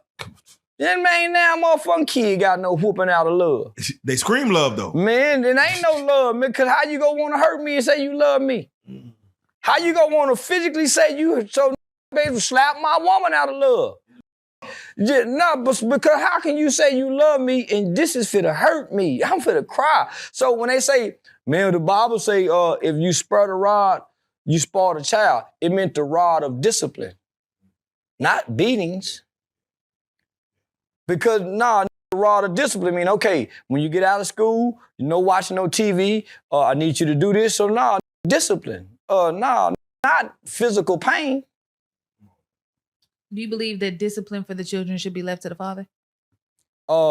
No, all behavior need to be corrected by whoever needs to correct it at that time. You don't say, hey, I'm gonna wait till your daddy get here, because now you making daddy the bad guy. He come in and walk in like, what the f? You get disciplined by both. What? Mama discipline you right then and there. And then daddy come in, nigga, and discipline you. But after you discipline, do you sit down and talk to him, explain to him why? Why you disciplined? Most motherfuckers just left being disciplined. Right. So guess what? When you gone, now he disciplined the younger. Man, I hate you. Yeah, man. That's now for real. That's real shit. So with the Mendez brother story, because the older brother was it, so he started doing it to the younger brother, because you leave him right there when you discipline him. You don't lift him back up. So how do they know? Man, kids have to be taught how to do what's right, my nigga. They don't know what's right. They gonna play in the depths if you leave them there. That's real. That's real. Speaking of absentee fathers, Cam Newton. I hate that nigga. I know you do. I hate that big old giant ass nigga. You just touched 10 million views. That nigga ain't give me $1. Huh? God damn, he should residual. And then I just found out. So I said, okay, homie, if you not gonna give me nothing, I got some people in Atlanta that's working with children. Can you donate something to their organization? I just found out, nigga, like 2 weeks ago, he gave them $250. Oh, wow. And it's, come on, my nigga. So let me just go on and say this. After that podcast, we went to his little lounge. I stumbled up on him with two in the back door. He finna go have a threesome, talking that church boy shit. I stumbled up on him, unbeknownst to me, just trying to go sneak and smoke some weed. He finna go have a threesome with two. I kept that a secret till now. Bad. Yeah, bad nigga. Yeah, I kept it a secret till now, hoe ass nigga. Yeah, that let me know you're a pervert. Real yeah, nigga. That cause you done had too much freaking and made all these bastard babies. To try to, nigga, I got 2 kids by one woman whom I was married to. So, Dr. Bryant, the young lady he did the interview with, went on the Breakfast Club and said, I want to talk to the current baby mother. I want to get her help because she doesn't know. Bitch, stay out they business. Yeah, that's one of the most mess ass hoes trying to tap into some more. Man, leave them people alone, man. Man, whenever it's dick and pussy involved, stay out of it. Man, whenever it's dick and pussy involved, stay out of it. Man, the current baby mama okay with what she even came out. I know my man, most women know the kind of they got. Yeah, for sure. Yeah, this been a pervert. Yeah, with that athletic dick. Why do you think? Because I seen him do that with Corey Holcomb too, try to act like he was. Man, I made that go back to the room and smoke a cigar. Let's take a break, y'all. I made that big old, and he tried to get me on there like I wouldn't say him. Go, nigga, I told your staff, you big old nigga. I just didn't know you were this big, nigga. Yeah. Tupac didn't know there were police he was shooting at, but he shot at him. I ain't know that nigga. Yeah, I told your staff, man, that. Yeah, nigga, you done booked me on a flight. You got me on the 31st row. Shit. And I didn't even have a window seat. So, nigga, when I got off, I was mad. This nigga. Bitch ass. So, man. That nigga ain't right, my nigga. No, he ain't right. That's why he got to dress up to hide what he trying to hide. With them big old ass hats and his dad is a preacher and he got all these bastard babies. You done curse your kids. Bastard baby making you. Yeah, bastard. Come here, little old bastard. That's a mean word right there. Yeah, Game of Thrones. Yeah, but that's a biblical word though. Shit. Nigga. And that bastard means something. Nah, that's real. Yeah, I ain't got no bastard kid. That's why my daughter graduated at 15. That's why I can't wait till y'all ask me something about this Benzino. Oh yeah, it's coming. It's coming. Give us a second. But real quick, what you just said, when it comes I heard he got 5 somewhere else. He got a bunch of bastards. That's why that little girl is so hot and say, you daddy, and put her ass out all the time. And yeah, make me want to her now. I ain't never looked at her like that. Because I know she's a little whore now. Out of whatever she done saw her daddy do, nigga. All right, well, let's go and take it there then, man. We're gonna wait on this. But all right, let's go. I got the lyrics. Yeah, let's go and take it there. Let's go and take it. I Googled the little girl lyrics. I didn't Google him. I Googled the daughter. I want to know something about his daughter, nigga. Oh. Why she got her ass and titties out? She can't never look at the camera straight. What my little girl is so mountable and well preserved. And you been in her life? No. Let's talk. Let's talk. Since you think I'm a counselor, your daughter have rebuked you publicly. Shamed you publicly. Let me go to the lyric what that little bitch said. No more parties. I think that's the name of the song. No more parties. Think about that title of that song, and she's addressing her father. My daddy let me down, but I promise you won't let me up. I want to say, f that man. Come on, homie. Your daughter is saying this to you in a song. You ain't got no business speaking on like me. Talking about I'm a counselor, and look at your daughter. If I put my daughter next to your daughter, it'll make you shut up. It'll make you close your mouth. So I'm saying, nah, man, this bad, but you really jealous. Them steroids didn't work for you. You had a steroid breakdown about a year or two ago in the whole front yard. Nigga, I'm a player. You talking about a real Mac. You talking about, I ain't breaking down in no whole front yard. I'm gonna break in the house while I break in handcuff. Yeah, cussing, nigga, I ain't gonna have no emotional breakdown in no whole front yard. You beneath me, sucker. I ain't even got no reason talking to no sucker. And I am who I am. But now, rub me the wrong way. Nigga, I'm a counselor. I've never shot a gun at a black man. I went to jail if we killed a white man, nigga. I ain't never sold dope in the black community. We went to the white folks' neighborhood, nigga. Everything was across the railroad tracks. I'm a counselor because I found a way to make some money playing the character you played in rap. I'm playing the character that you played in rap. I just playing it online, and it's working very well. So now I'm the counselor, and your daughter got this kind of display of actions, and she had a father. Now, go mend your relationship with your daughter. But I've also saw where you publicly said some things can't be mended. It ain't for the kid to mend, nigga. It's on you to mend. It ain't for the kids to make it right, nigga. It's on you to make it right, father. Ass nigga. So, Go f your baby. Fuck you, and they f your baby based on her father. If you think they ain't getting back at you, that little man, yeah, they f your daughter based on who her father is. And this what I know, the world's gonna treat you according to who your mother and your father is. So don't talk to me. You better keep talking to these cameras, ass nigga. You don't want no problem. Oh, you got these problems. yeah, when we was talking, I would told him, because he stands on the side of the that you are against. And he said, when he called you cancer, I was like, he doesn't talk about anybody who is not a villain or a person that is against. And he said, name one. And I said, King Von. And he was like, what was wrong with King Von? What the f you mean? Only reason King Von got out of jail because all the witnesses came up dead. That's the only reason he got out. Man, come on, my self-proclaimed demon. But he tried to do this on the Danza Project. Him and Miguel, him and Danza went back and forward. Homie, most of these just jealous because I ain't have to rap with a beat. I ain't have to kiss no. I went against the grain and got through the door.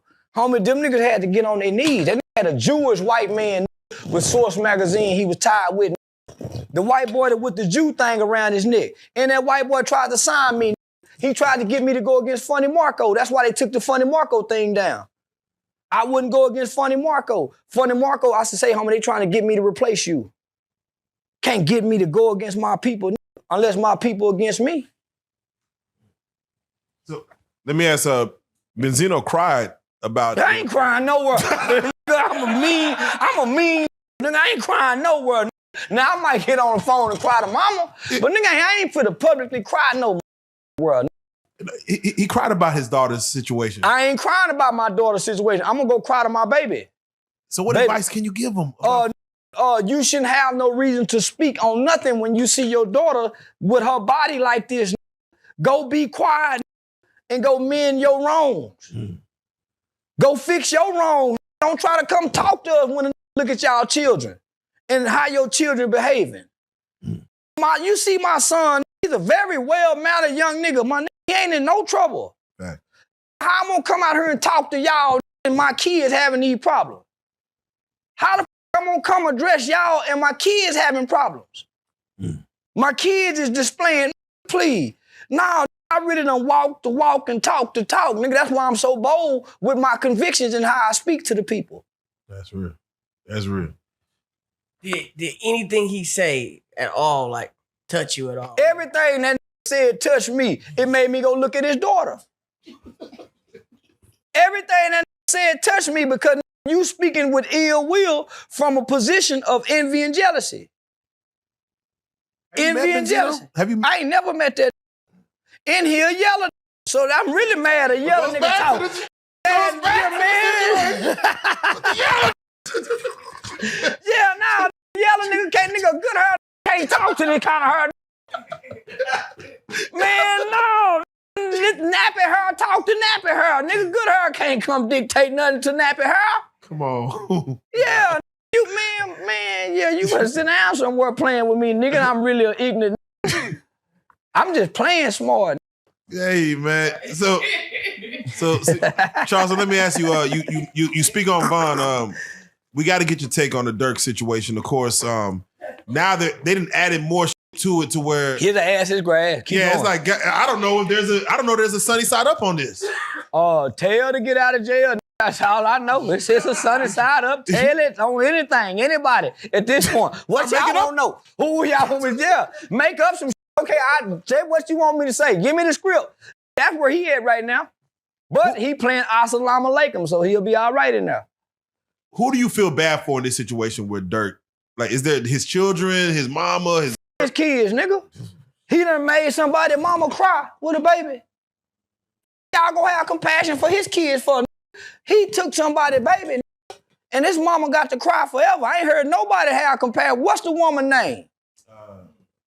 Don't tell me the nigga got killed. What's the mama name that's still crying about her baby? So his kids. No, it was because we she you go tell me the name of the. We sat her down. You talked to the little boy mama? No. That was the little nigga that got killed. What's his mama name? Yeah, I don't know. We know Tuka mama name, Miss Dominique. What's that woman that got killed that Durk's in jail for? So don't tell me about his kids when she done buried her baby. Now I always want to take up for the rapping. Man, them kids. That man, they'll be all right. Are you surprised in I don't want to call it stupidity, but I guess that's what it is. Are you surprised in the way that he got hit where you nigga, it ain't no crime you can commit perfect. Yeah, you think God gonna let you do wrong and you hurting people? You think you can just Jeffrey Dahmer got ain't no perfect crime, nigga. That's why all of them get caught at some point. It's always a clue, it's always a witness, it's always something you leave that's gonna get you, to get caught. So you can't perfectly do wrong. The perfect crime is what they call it. No. You want to perfectly do wrong. Yeah. As if it's good. Man, ain't no way to do that, my nigga. Come on. No. We up. We up as a race of people, my nigga. What did we say about, like, when you have homeboys, you like, yeah, take care of this flight, and then they book it with your credit card, and they rent a car in your name when they get there. That's why I told my son when I bought him a car, you better not put no in this car. Yeah. Man, see, homie, I was taught a long time ago, there's no honor amongst thieves. Man, these just doing this to get whatever little money you go get them, so yeah, they go use your credit card, nigga. Yeah, they go be telling people we did this. I done been in the barber shop. That's why when I went to jail, I heard some little nigga probably about 4 months ago talking about an unsolved murder in the barber shop. I couldn't think of them name for nothing to try to call the detective to see if I can tell the detective, because I didn't want to do them 5 days in jail. The weekend too. Nigga, I couldn't think of, nigga, I'm trying to think, man, what's them little nigga name about that murder? Man, I was that bitch going crazy trying to figure it out. But nigga, I done heard some in the barbershop talking about Big Homie is. I done been in jail with some in the tank talking, man, my nigga them moving the out them keys. Woo, woo, woo. This the at the bottom. This all the people gotta do is cut the speaker on and listen and pull him out. So now my it ain't no purpose. Nigga, yeah, use your credit card and they ain't got no credit card. They know your credit card got $100,000 limit and you want me to spend my little money, the little $50,000 you done gave me.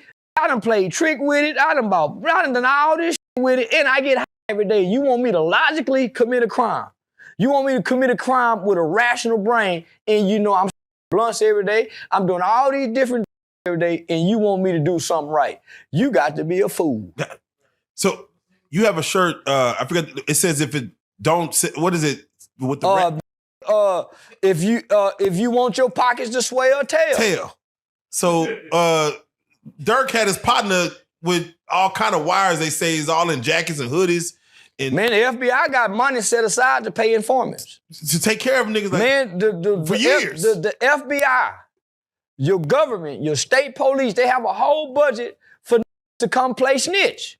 Homie, that's why some niggas can sell dope and you say, man, how this nigga selling dope? Nigga, they giving him the dope and he getting paid a nice salary, a monthly, yearly salary to come play dope boy and to give name. So nigga, that's why once I got that information and that knowledge, nigga, if you want your pockets to swell, tail.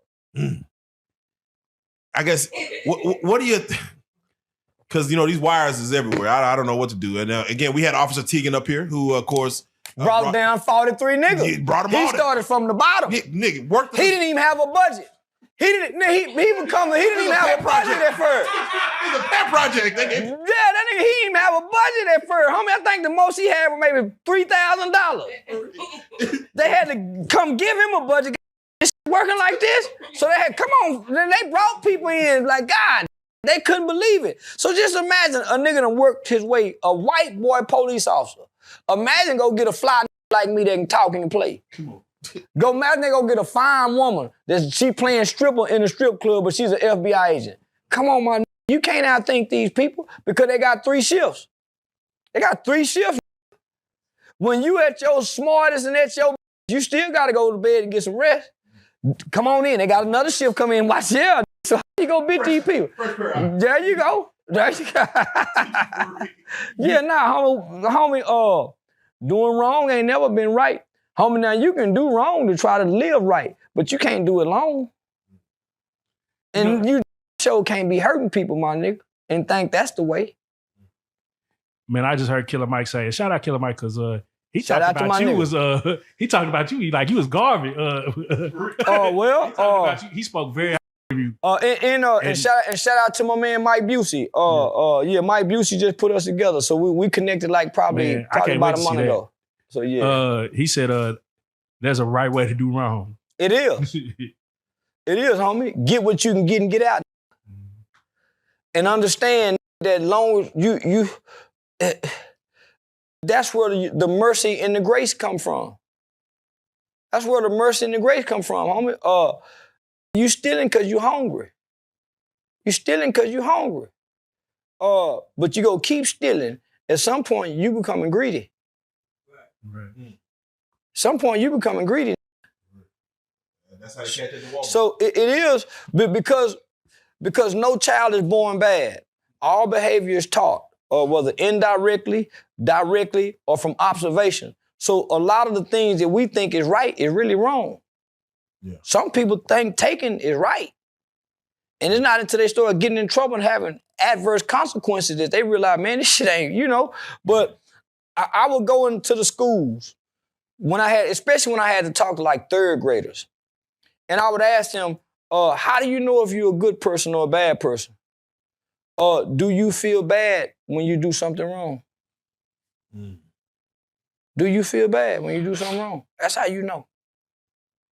So even when we think we doing right and we doing wrong, it's something inside of us, nigga, kind of feel bad. So nigga, that's your guide. That's the little flicker of a light. So now, it's a right way to do wrong. But just know, wrong don't last and it don't outbeat right. So yeah, along the way doing wrong, you start to find out what's really right. And you don't want to do wrong no more. So that's why some niggas, homie, were raised certain ways and become completely against how they was raised. All right, so I'm gonna throw a wrench in your logic real quick. Yeah. Gunna was out. Young Thug did his thing, and then Young Thug kept it solid, and he got out. What's the Young Thug didn't keep it solid. Okay. Because if he would have kept it solid, he would have went all the way to the finish line. He took the plea. Yeah. He didn't keep it solid. The case still going on. So he said, okay, y'all, we'll gang. I can't take it no more. We'll gang. Nigga, that's all Gunna said from the beginning, and Gunna wasn't a part of the game. But can't speak on Gunna when Gunna was the one that kept paying the lawyer. Gunna was paying that lawyer, homie. And because I said that publicly, homie, Young Thug got mad at Gunna because wasn't nobody supposed to know that information. It was assumed, but not. Man, I came in, yeah, homie, so, and I ain't even supposed to be repeating this, but nigga, I done let it out. Yeah, he was mad about that I publicly said that. They didn't want nobody to know that Gunna was doing that, homie. That's why Gunna and them brothers saying, you. Come on, homie, that nigga got out of jail and immediately went to work, nigga. He an artist. He ain't no gangbanger. He wasn't involved in nothing. Yeah, too new to it. He wasn't involved in nothing. Why not relieve me? Why not relieve me? Why not relieve me? Why I gotta go through this with y'all? Y'all know I ain't with this. 6 months, you gang. I mean, nigga. Homie, y'all saw what Biggie partner did when they both. Hey, it's all me. Yeah. Come on, relieve me, so I can keep doing what I'm doing, paying the lawyer, my nigga. So Gunna real. So Thug. And what make him so real? He ain't spoke against nothing or nobody. And made sure Brian still kept getting that money. It's the longest trial in the history of the world. Nick. You know how much them lawyer fees is? And it's the baddest. Come on, my. And I'm doing this the whole time. I'm taking the ridicule. I'm taking the criticism. I'm taking the and I ain't speaking against nothing and nobody, nigga. I'm keeping it solid. Only for you to do what I did. Had we all done this in the beginning, imagine where we'll be.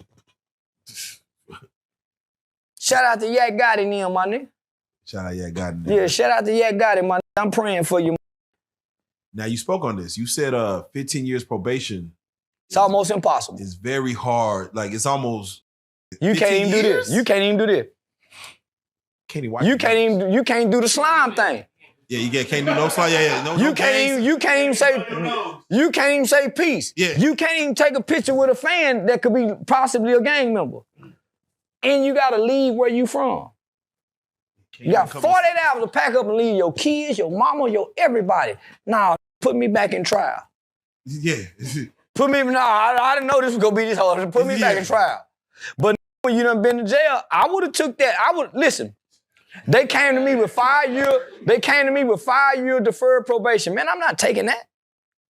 That was me 5 years because I ain't maced the cat now. So my wherewithal and my conviction say I'm innocent. But nigga, when you know you done something, nigga, you can't keep taking. What's your name?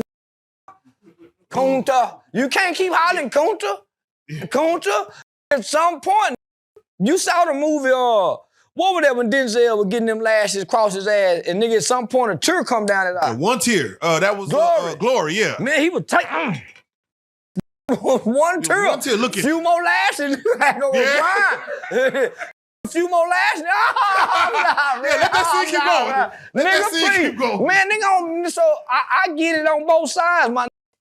Is it a setup for failure, though? It is. Like, probation have always been set up for you to fail. Parole is a little designed for you to make it. Parole is a little designed for you to make it. But probation is designed for you to fail. And that last stipulation that if he does violate, he has to come back before the judge. What you think that was about? That means the judge can put whatever he want to put on your ass. Homie, so that means these people oversee you forever. Yeah. 40-something years, 20 years plus 20. Man, those conditions didn't even make sense to me. What? So What? So does he And not? it let me know you can't come back and deliver. Homie, Thug ain't gonna be able to rap the kind of music that made him Young Thug because his spirit is broken. He got a new soul. Yeah, no. So yeah, no, nigga, he ain't the same entertainer no more that can come make a, yeah. No, spirits done been broken. So it's no different than the who been walking around on the plantation and you finally see him, Kunta and Toby was two different. Kunta and Toby was, man, jail now. Toby was civilized. They pat Toby on the head. Man, what? With that cut-off foot. Thug got a cut-off foot now. So now, think about Kunta Kinte and Toby. This Toby now. He can't deliver as Kunta. Yeah. But it seemed like Gunna's just thriving. Because Gunna wasn't a part of none of that. Yeah. He just got guilty by association. And he taking the shame only for y'all to love Woody. And nigga, I talked to Woody the other day, good-hearted, you know, Woody is walking in redemption. Because, yeah, he walking, but how y'all gonna shame this? Atlanta wouldn't even play his songs, homie. They would play Gunna music in Atlanta club and everybody quit dancing. Only for them to come celebrate Woody. That shit So, is nigga, crazy. come on, my That shit is man. crazy. That's why I hate this culture, my nigga. That's why I speak against this shit in the way I speak against it. And real quick, you did say like the judge is one step from God, and it's crazy how that plays into what you just said with Thug. Like, nigga, I kind of own your life. Like, I own you, nigga. Like, yeah, you got to look up to me But- when you sleep at night. But me and your lawyer cool. Your lawyer just had a big fundraiser. That's why they wanted that out of there. That nigga that had the loop in his earring, he was gonna f him over. This white woman the white woman always more compassionate. I don't give a damn what you say about white people. The white woman is way more compassionate, but she can be just as evil. She the one when Massa die, know he been back there f***ing play, she go sell your babies. Yeah. She gonna make sure this one baby you got don't never get no freedom. So she can be just as cruel. But boy, when you find you a compassionate white woman, boy, yeah, that's who taught most niggas how to read. Had patience with you dumb ass nigga. Before a woman was scorned, she was compassionate. So yeah, you get it before the scorn. Even a scorned woman is compassionate. Okay. She don't push her feelings off on the world because she's a woman. She fixes them internally. She don't project them to the world. That's what brought out the in the woman. The scorned woman that's showing she's scorned, that's a even a hoe. A hoe keep her scornness to herself and play happy. Cause she knows she a blessing to many men. Right. Many men. Shit. Nah, nigga, that's the scorned woman or the scorned lady who letting you know she's been scorned. That's what a is. Okay. That's why they say life is a and then you die. Now you just mentioned Woody. So for those right now, let us know as far as you and Woody's status. Woody, baby mama them probably mad at me, but homie, but Woody, nigga, Woody got a forgiving heart. He know it done hurt people. He told me I didn't go listen to what you was saying about my daughter. People was telling me what you said. He kept saying that. People kept telling me about it. People kept telling him because people be in his ear before I even said something about his daughter. And that's what I know. And nigga, I just did it out of spite. You know what I'm saying? So wrong, my nigga. Cause I'm just doing it out of spite. Because I know you got people in your ear. But nah, homie, he really walking in redemption. So he really is what God would playing in the dirt. They say God like playing in the dirt. Yeah, that's the dirt God done played in, homie, and can show y'all that I don't want to hurt nobody. He's taking it all, my nigga. And he's still walking whatever light he done discovered. So that's why I got a lot of respect for him. Because I make a nigga want to crash out. Yeah, I would say, do you see the entertainment value of the back and forth of what it could be, and then let's get back like just. But even when I was doing that, we were still talking on the phone. It's on the people in the camera I'm playing for. Yeah, nigga, you don't mean nothing about your daughter.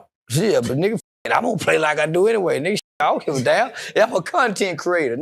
Yeah, good or bad. I'm a content creator. I don't give a fuck. Yeah, I'm playing for the camera. Cause I know everybody else playing for the camera, whether you watching or playing on camera. That's how it's for the camera, nigga. So speaking of being released, I got to get your take on Big Meech. How do you feel his adjustment to? He's doing well. Yeah, my doing well. They say he wasn't go with me. Shit, my rock with me because the G Unit family with me. 50 all them rock with me, homie. The whole G Unit camp. Them support me. Call me, check on me. All that. Shit. So Big Meech doing what he's supposed to do, my nigga. Not talk to y'all. We go put it on the script. Yeah. Big Meech doing what a real and he a real player, my nigga, because nobody have been able to go through 50 states of the United States and put the kind of game down. That nigga had a money game, my nigga. And he showed how to eat, and he put everybody on the same level. You ain't know who the boss was. So that's why they trying so hard to kind of discredit him, nigga, and throw smudge on his name. They really trying to dirty Mac on my nigga. Can they do that to me? Well, nigga, I know they trying. They did it to Rollo, nigga, and I got a 35-year-old Atlanta gang unit officer saying Rollo ain't never. He been dealing with Rollo since he was 14. Rollo ain't never told on nobody. Rollo ain't never. Tyrell Davis is what the law called him. I didn't know nigga name was Tyrell Davis. Nigga ain't never told on nobody, man. And shout out to that officer, my nigga, because he's just a real nigga from Atlanta. Nah, Rollo ain't never told on nobody, homie. That's why he's so offended by nigga. How y'all gonna let these niggas play with my name and he feed everybody? That's interesting, man. And he feed everybody. Nigga, these mamas were real addicts, homie. He took all of me and my. How you gonna hate on like that for a who used a kid to go kill for him? Rollo known for fighting and all that shit, my nigga. So how y'all gonna let a nigga like this here play with a real name? What are your thoughts on the people that pick and choose? That's why I'm so disrespectful to the culture. This culture, homie, because they pick and choose. How can y'all be mad at me for what I said about Woody daughter, but y'all wasn't mad when I talked about Krishan and Blueface kid? I put $5,000, little motherfucker be retarded. And that little motherfucker came out retarded. Just a bobblehead, baby. I produced nobody mad about that shit. But soon as I said, because our culture love gays and gangsters. It ain't no in between. Ain't no more LL Cool J lady. Ain't no more that can be. You either, for us to love you now, you have to be an extreme gangster or extreme gay. That's why Shamar and Woody is out front now. Is it very extreme on both ends. Nigga, and it's not the FBI say he was one of the most dangerous in Atlanta. And then, nigga, just last year, this gay boy was homeless begging people to send him money. Man, I was in Blue Lagoon the other day in Atlanta. Supposed to be a straight club, but I think it done went gay. I look over my shoulder, I seen two big broad with muscle doing a Shamar dance. I got mad. And some said, man, you better leave them motherfuckers alone before you get embarrassed. Shit. Cause I'm like, man, I know these same niggas. I was finna say, nigga, what y'all doing? I said, man, you better leave them motherfuckers alone. You don't forget where you at. Shit. But these are the two, homie, and they run parallel together. They run that's why the gay guy came home and said, hey, y'all, I was in prison with these gangster niggas, and it was like Disneyland. We ain't never heard of no shit like that before. Never heard of praise like that. No, ever. That's the wrong message to put out. But that's what our culture love. They don't love no struggling father that's waking up every day, that's driving a beat-up Toyota Camry, going to go get in his truck. They don't love that. Shit. That's why the black woman can produce either a gangster or a gay boy. She can't produce no gentleman. Yeah, that's some powerful shit. Nigga, that's a whole nother subject. Yeah, that's some powerful shit right there. Shit, nigga. I got to get your take on something because, I just want to take, because I had a conversation with this at home, whatever.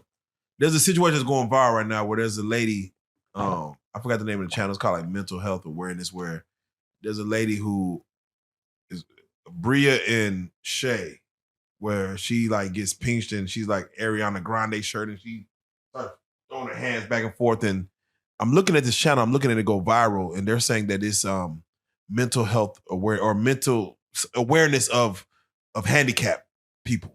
And they're getting a lot of money based on these two handicapped people they're kind of putting on TikTok. And I said, at what point is it considered exploitation versus awareness? And I just wanted your take on it when I seen other channels go where a girl is deaf and they're showing her like, hey, look, she's getting mad. She's deaf. She's arguing with me, and she's deaf. You know, I don't want to imitate it, but. That's not what to imitate it. Man. At what point where the line gets blurred between awareness and exploitation with how, again. That's why I say bring bullying back.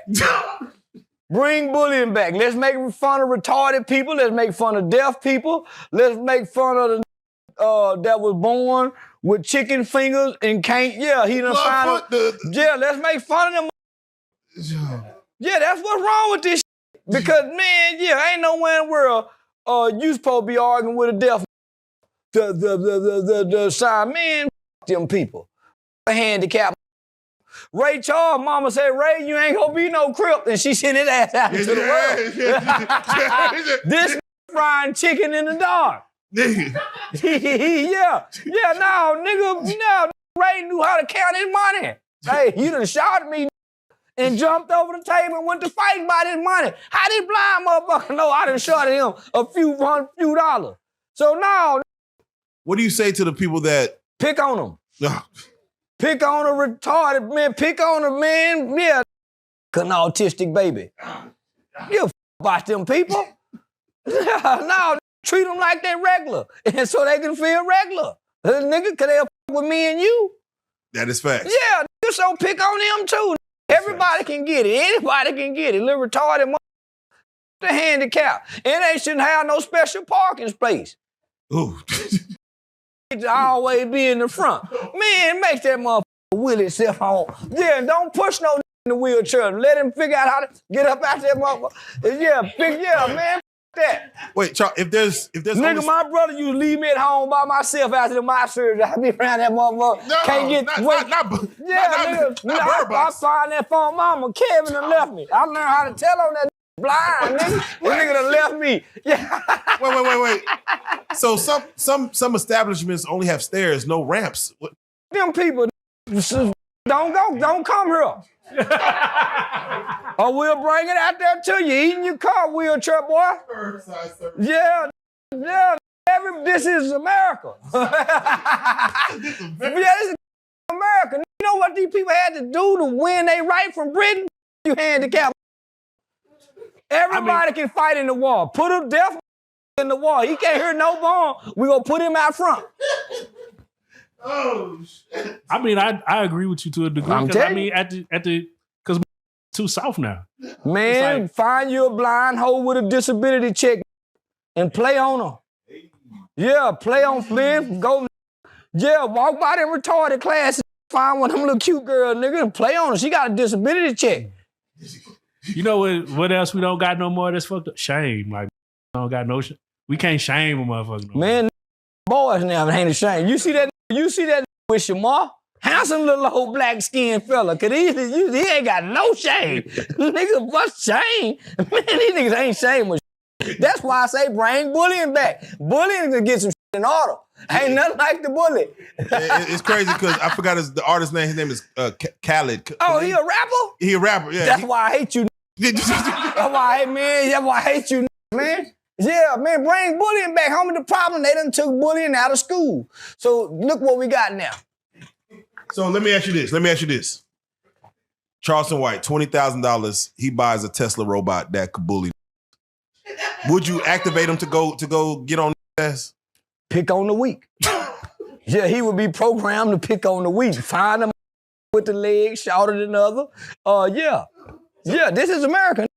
Only the strong survive. So that's the only way we gonna make the weak strong is treat them regularly. The with no arms. In school, trying to play in recess. Clip that nigga. He can't catch this fall. He gonna learn, he gonna figure out a way. Resiliency gonna kick in. Have you seen that video where the dude took off his prosthetic legs and whooped that nigga ass and jumped up in the air and knocked him out? See what I'm talking about? When I lost my eyes, a little bitty boy, nigga, my mama she didn't let me. I had to go play with other regular kids. So you asked me. So for a long time, I forgot I had one eye. Cause I could play with other kids. And I've been fighting at a disadvantage. And I've been starting. All the nigga got to do is I've been starting with one eye. Nigga, so think about that. Yeah. So now, look what that done created. I was a handicap, so I'm saying pick on their ass. I just wasn't gonna let a motherfucker pick on me. So when I used to go to a school and somebody say, what's wrong? What happened to you? Pow, I hit him in the mouth. It taught everybody else, don't ask that nigga about that. Yeah, I taught lessons. Nigga, hell you talking about that eye. No, so let me ask you, because you know, I used to grow up watching the Jetsons, and now I see that they have these robots for 20 bands. You know, that's the price of it's the price of that. What are your thoughts on where the world is going when they say, hey, I'm gonna have robots for go back. Lonely boy, I'm gonna have a robot teach my lonely son. He gonna be a pervert and a freak and a weirdo. He gonna be a combination of some shit you don't want no woman want. Yeah. You much rather have a go find you a human and kick that in the ass and say, nah, let's go back to enslaving people. F them robots. Yeah, bring back. That's what I'm for. I'm brain robot. Bring back. Cause if nothing else, at least you get the. Yeah, at least you get to make a baby with the. Man, that robot, man. That robot. And it's gonna malfunction one day where you can't tell it nothing. Eyes go red? Man, yeah, man. That. That's what I'm saying, man. Bring back human something. Yeah, look where you can leave. Take people across the state lines and do some. No, I'm just playing, y'all. I'm just playing. Yeah.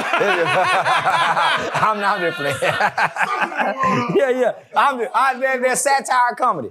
That's satire comedy. That's one part of my comedy joke. So wait. So I'm about to say, as a parent walk in and see their son f***ing a robot, or the daughter f***ing a robot, is like, what do you think the world will say to like that type of? Because that's coming, it seems.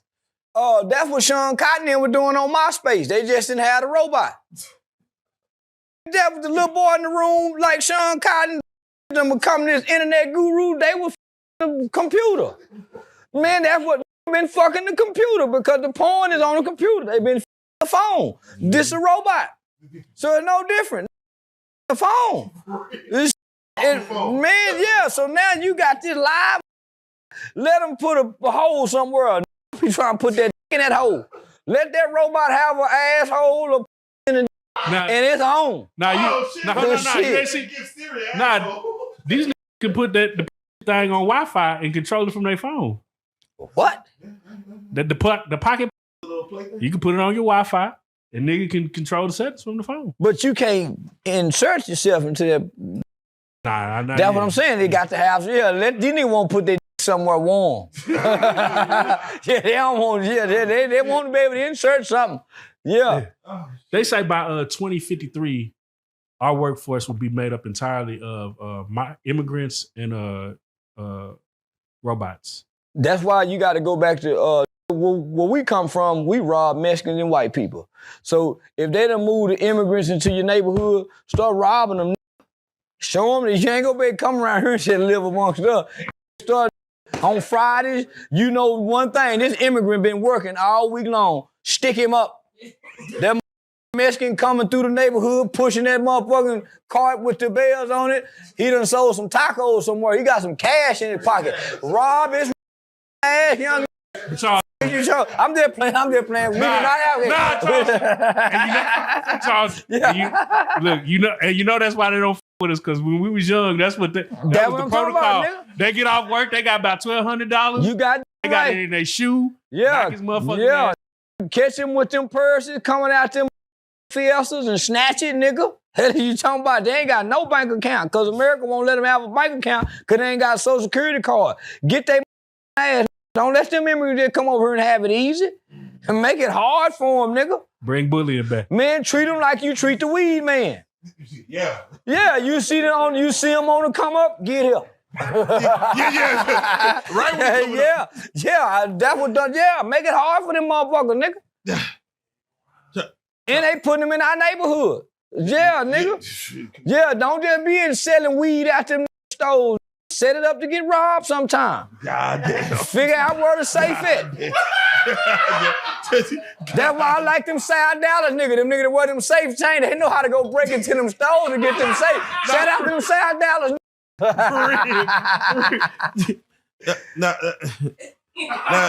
So with the safe boy, y'all know who I'm talking about if you from. Y'all know. Them niggas with, yeah, keep it in them safe, nigga, you get less time. Nigga. Oh, no, wait. Y'all know. Did you see them that got posted? That sold them $2 million for that. You goddamn right, that, yeah. My if you know, you know. Shit. Now, Charles, I have to ask because, you know, again, it's satire, but... It really is. And dark humor, according to Netflix. Yeah, they got a category for this shit I'm doing. Just don't know. I will say this. You know, Wendy Williams had dark humor. And she just got hit with, like, early stage dementia. That hoe was messy. Oh, okay. I'm about to say... Well, that hoe was way past dark humor, homie. That hoe... Karma is coming back. Ain't no such thing as karma. When do the white boy get his karma? I don't know. How long do we gotta wait? That's what I'm saying, nigga. And if they think this is karma for what Diddy did, he's running to jail. A new era. Yeah. So karma can't be real, my nigga. Wendy Williams having dementia. What do you get from that? Like, all right, man, that's just a bitch done got old. She used to drink. She did drugs. How you gonna say that's, man, that's just motherfucker done got old. Nigga, she was old when we were kids. Nigga, how you got this? Y'all think motherfucker just leave her healthy? Y'all think motherfucker just supposed to die healthy? No, motherfucker, nigga got to have some ailments and some illnesses to come on out this motherfucker. Nigga, that's how you know you're getting old and it's time to go. So it ain't got nothing to do with karma. Which makes it, whenever you go shopping at Walmart and ask you to put $2 towards I don't whatever, put shit past none of them motherfucking organizations. Because this is what I read this book. It's called The Revolution Will Not Be Funded. So even though that title says a revolution, it breaks down the nonprofit industrial complex. I'm gonna say that again. The nonprofit industrial complex. So nonprofits was set up to teach rich people how to keep their money, to funnel their money back to them. And secondly, they was set up to control and hinder social movements after the civil rights movement. So why you think all black people say, man, I got a nonprofit? That's why you begging. That's why all nonprofit is completely dependent upon somebody giving them something. So once I read that book, and shout out to Bart LeBeau, he was the executive director of the Annie Casey Foundation. I met him in Washington, D.C., and I went to one of his wife's camps. So when I stayed 2 nights at their house, and I was looking at this white boy with this big old library of books, and I picked that book for whatever reason, and he gave me that book. Nigga, once I read that book, I never want a 501c3 again because they're only for us to hinder and control your movement. That's why you have to go apply for grant funding. That's why you need some corporate donations, some sponsorship to help you keep your nonprofit. So who's gonna help us? Help us? Nobody. So what I realized is when you give to those organizations, only 5% of that money actually goes to the cause. In that book, it says 95% of this money goes to the keeping the lights on, buying furniture, their dinners, and their salaries. That's why when you look at Goodwill, the YMCA, when you look at the CEO salaries, nigga, they damn near make more than what corporate CEOs make because you get to set your own salary. You get to put your mama in this position. So it's so, nah, man, I don't give to nothing. I don't, especially not to no beggar. Yeah, no, go steal something. Yeah, nigga, go rob something. Because the idea is the strongest man in the land is the man who wake up and ain't got to ask nobody for a thing. Wait, so a cashier tell you what, whether obesity to... they stealing. There's no name they can say that can make you... So you got this poor person on the bottom asking for money. Man, I went to the strip club the other day. It was strokers. Oh, it was stroker. They say, hey man, we collected money, and they could have been telling the truth. Worse, I want to give it directly to her because I know you hoes go pinch. Whoever collecting the money in the name of whatever they collecting the money in, they go pinch off that.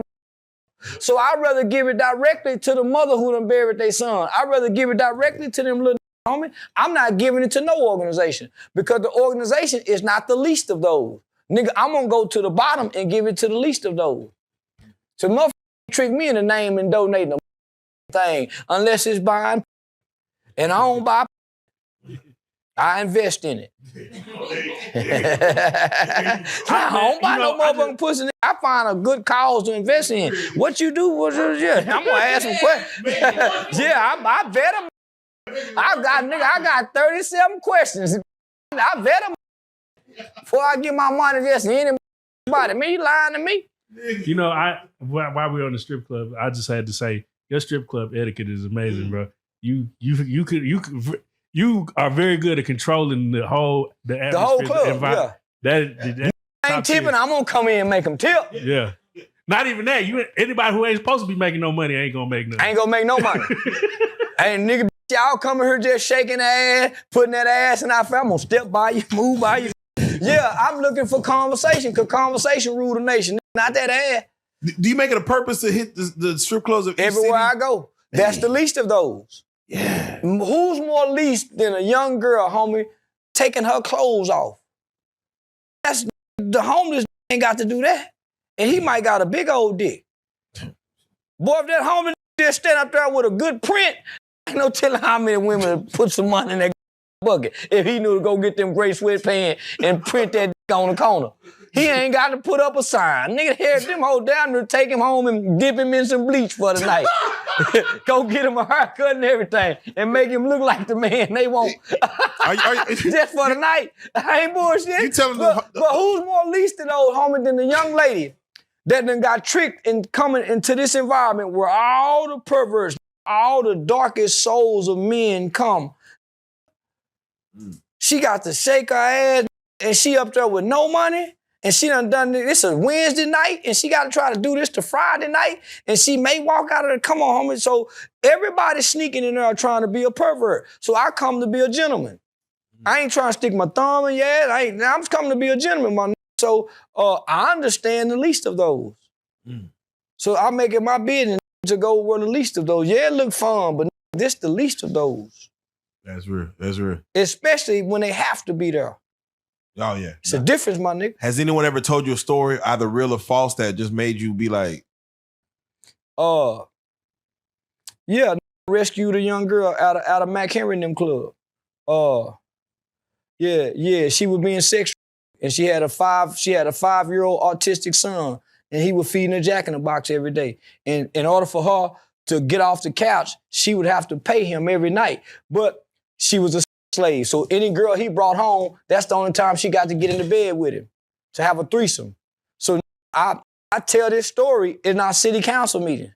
Y'all rescued that young lady, homie. So I contacted Keith Owens. He was a highly decorated special agent for Homeland Security out here, the United States Department of Homeland Security Human Division. He didn't answer the phone. So I contacted Angela Lucky. She's the president of the NAACP. She said, man, we really don't do that. What the f*** y'all for? So I called Officer Charles Rogers from the Fort Worth Police Department gang unit. So he put together a team. They extracted this girl out of Mac Henry's home. They took her to a shelter, but they didn't debrief her because there was a black cop by the name of Tracy Carter who was in with it with Mac Henry and them and told her not to trust me. So yeah, homie, so she ran away from the home. So yeah, I done heard some shit. Man. And I done gave y'all some real names. You can look this shit up. I spoke to our city government. But nigga, I'm in the club. Nigga, I'm saying, man, why this young girl? So nigga, so what got me, her skull had been fractured. So she had been sold off to these. So these the same nigga that ran pinups in Fort Worth. Nah, homie, so when I touched her head, she was a beautiful young lady. But nigga, she had to wear that wig, nigga. So that's what got me. So it was ironic that normally he sits down out and about and watch everything. He know what I do in the community. That never came back downstairs. So he watched the cameras. Nigga, and so they wouldn't even feed her, homie. So yeah. Man, so let me damn near brought tears to my eyes just talking about it, homie, because she ran away. And we were really trying to help her. But that whole ass nigga Tracy Carter, my nigga, got in the way of it. Damn. Officer Tracy Carter for the Fort Worth Police Department. That's part of these charges on me, my nigga. Whole ass nigga. All right, Charleston. I done told some deep shit. Yeah. You let some shit out. Man, you know. Yeah, I let some shit out, nigga. You know, because I remember the last time. And they punished that black officer for that, my nigga. Cause that whole ass, man, how much, now some deep shit with that shit. I remember the last time you taught us something. That's why I say twisted black, nigga. All these run together. All these run together that's been molesting and doing this shit in our community, my nigga. That's why these niggas, homie, all these whole ass twisted, all of them, my nigga. All of them. All of them. And I've been a perfect gentleman. Why these niggas hate me? You know, you spoke about another situation that happened with a young man who I remember the officers had broken his arms. Yeah, they see on steptoe. Right. Yeah, that's another reason why I got these charges on me, homie. I know these don't bother you, but these other, when you get to talking about political figures. That's how I got these charges on me, man. Right. Because I spoke against that. So you say scared, like though I walk through the valley of the shadow of death, nigga, I shall fear no evil. I don't fear evil. And I ain't scared to die. I just don't want to be in isolation confinement. Yeah, nigga. I don't want to go in my head. Yeah, nigga killed himself. Man, Commodore Ross, he hung himself because he couldn't take that. But now, I'm speaking against evil, so why should I fear it? Speaking of these people, and just speaking of Fort Worth in general, Charles, I have to ask, OG Percy did come through here. OG Percy still at his mama house. Why y'all keep interviewing him? I'm saying, I know y'all got a fascination with these. He showed respect to you, though. I don't give a about that. Nigga, get out your goddamn mama house with all that goddamn noise. Show some progress. You just turned 55. You still telling tales from the crib. Show us some progress. Community revolution in progress. We ain't seen no progress, cuz. Yeah, come on, my. What are you grading him on? Like, what you want to see him do? Well, I know he ain't no real crip. I'm gonna say that again, my. I'm from the city he from. Don't Joe Blow, don't none of them know that from no crip. And he was a jailhouse crip who was an older amongst the young kids. That's how Kim and King Shoe know each other. King Shoe 2-3 years behind me. I'm 47, Percy 55. So imagine, of course, how you haven't, and you wasn't on Ferguson. I know that, and the Ferguson know that. But because he can tell such good stories, he done convinced it. That nigga ain't no real crip, nothing. Lil Rank my age. How 21, 22 get put down with a 15-year-old? I was in 91, me and Lil Rank had a shit bag. Me and Lil Rank was in juvenile together. How you get put down by some kids and you still holding on to this shit? You dumbass. Man, nigga, come on, my nigga. I done bought 12 cars since I done started this shit. I don't even think that nigga, I take that back. I seen him on Lil Jon in the Lemon. And I ain't seen him no more. He's always been walking to Sandy Lane Park, him and his dog. My mama and his mama live by each other, my nigga. Okay. Man, they over there smoking, and they got to know that his mama got an oxygen tank in there. Ain't no telling when the hell I go blow up. Man, fuck, and you got all these niggas. Man, I hate you. Man, I hate you.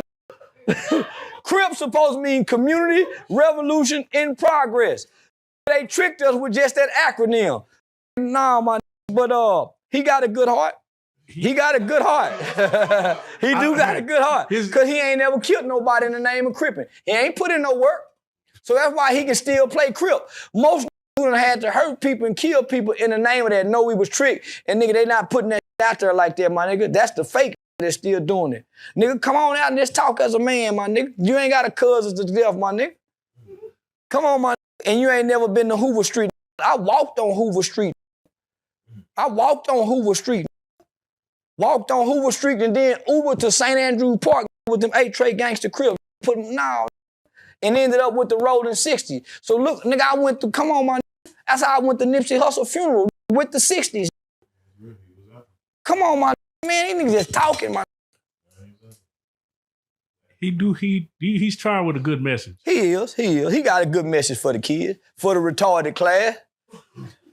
He got a good message for the retarded class. I give him that. I ain't trying to take that from him, but man. And he got a hell of an example on a father who all his boys end up in prison.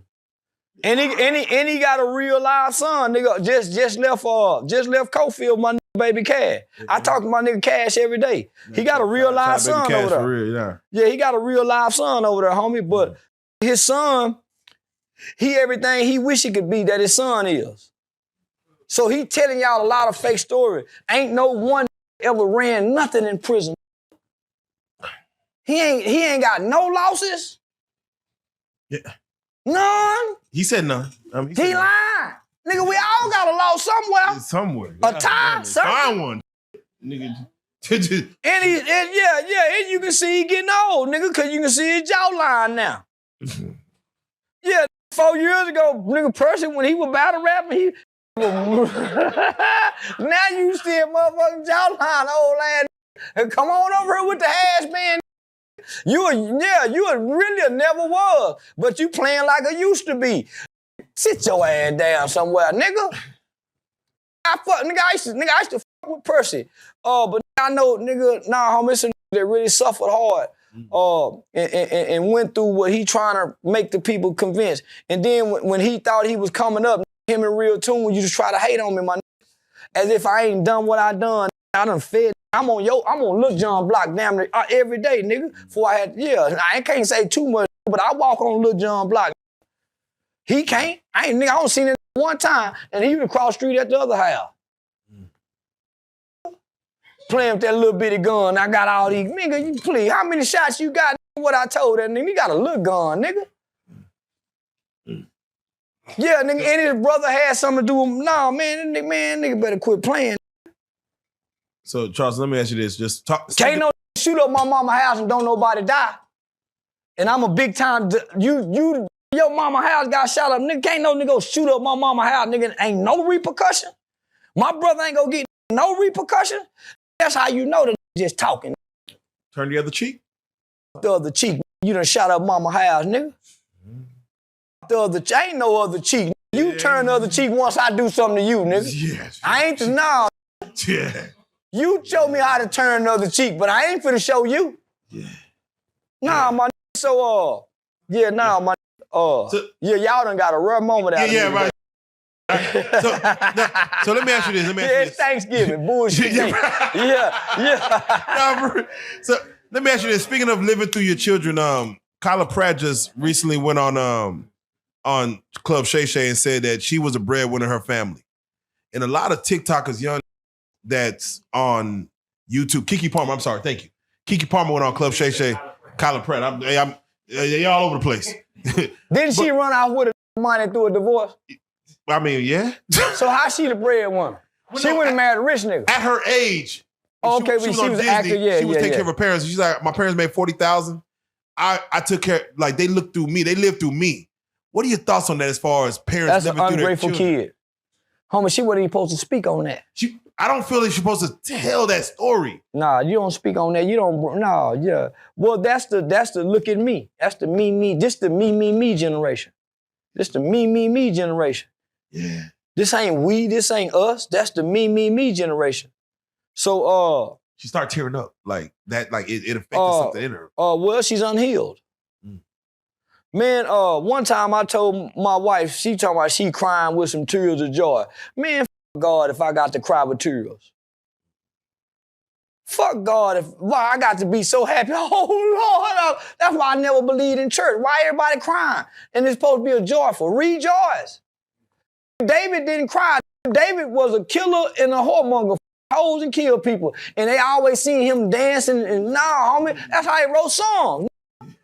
He wasn't crying because he didn't, man, no. So I don't want that kind of connection to God and it bring tears. So if I got to tear up, it's some unhealed shit right there. That's why now I wanted to cry talking about that little girl. I wanted to cry talking about that little girl we rescued. Yeah. But it didn't bring no tears in my eye that she ran away and probably went back to another sex trafficker. Oh, bitch.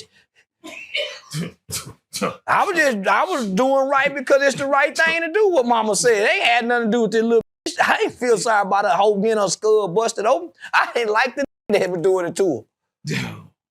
Yeah, ain't man, that. Yeah, I don't want God. If I got to cry when joy comes, I don't want God. Oh, so, let me ask you this. Just recently, Tyrese, he went in on baby mama number 1 and baby mama number 2. A weak ass nigga. And he said, ain't no baby mama gonna take from. They taking from him. He ain't went and killed now. Yeah, he like, I'm gonna die for what I. He ain't died yet. He been online crying. That's just nigga. I remember I used to talk like that in the community. I wouldn't have died, killed, and go to jail till I was in jail.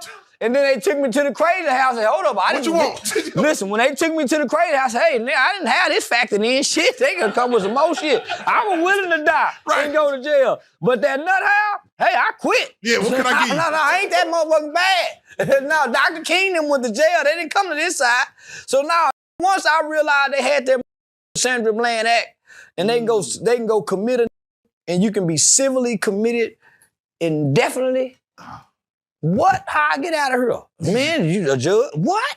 That changed my whole, I ain't want to be bad no more. Hell no. So I heard him talking. He ain't went and killed now one of them hoes. Yeah. That's taking his money, and that bitch say she go get some more. Tight ass making $250,000 a month, don't want to pay. What you crying about child support? When you was in love, you wasn't tripping? When you were calm and you wasn't tripping? You done created this lifestyle for these kids. Pay it, nigga. And quit crying about it. Yeah, you picked the right hoe then, nigga. Is there such thing as living above your means as a child that's under 10, let's say? $20,000 a month for a child under 10 years old. You didn't say this when you were with the mama. How you go? You gave her this lifestyle. Most show up playing like they can pay for this, pay for that. This is what they expect. This is what you presented. So keep being the kind of man you done presented yourself to be, nigga. You just said something. Pick the right hoe. What characteristics should you look for in a good hoe? Mom and daddy. That's where you started, nigga. Look over her shoulder and find out mom and daddy. What kind of relationship? Them. Yeah, nigga, that's where you started. Because that's the root and the fruit. Because the root and the fruit are all in the same. That's why Whack 100 got a gay son. He gay.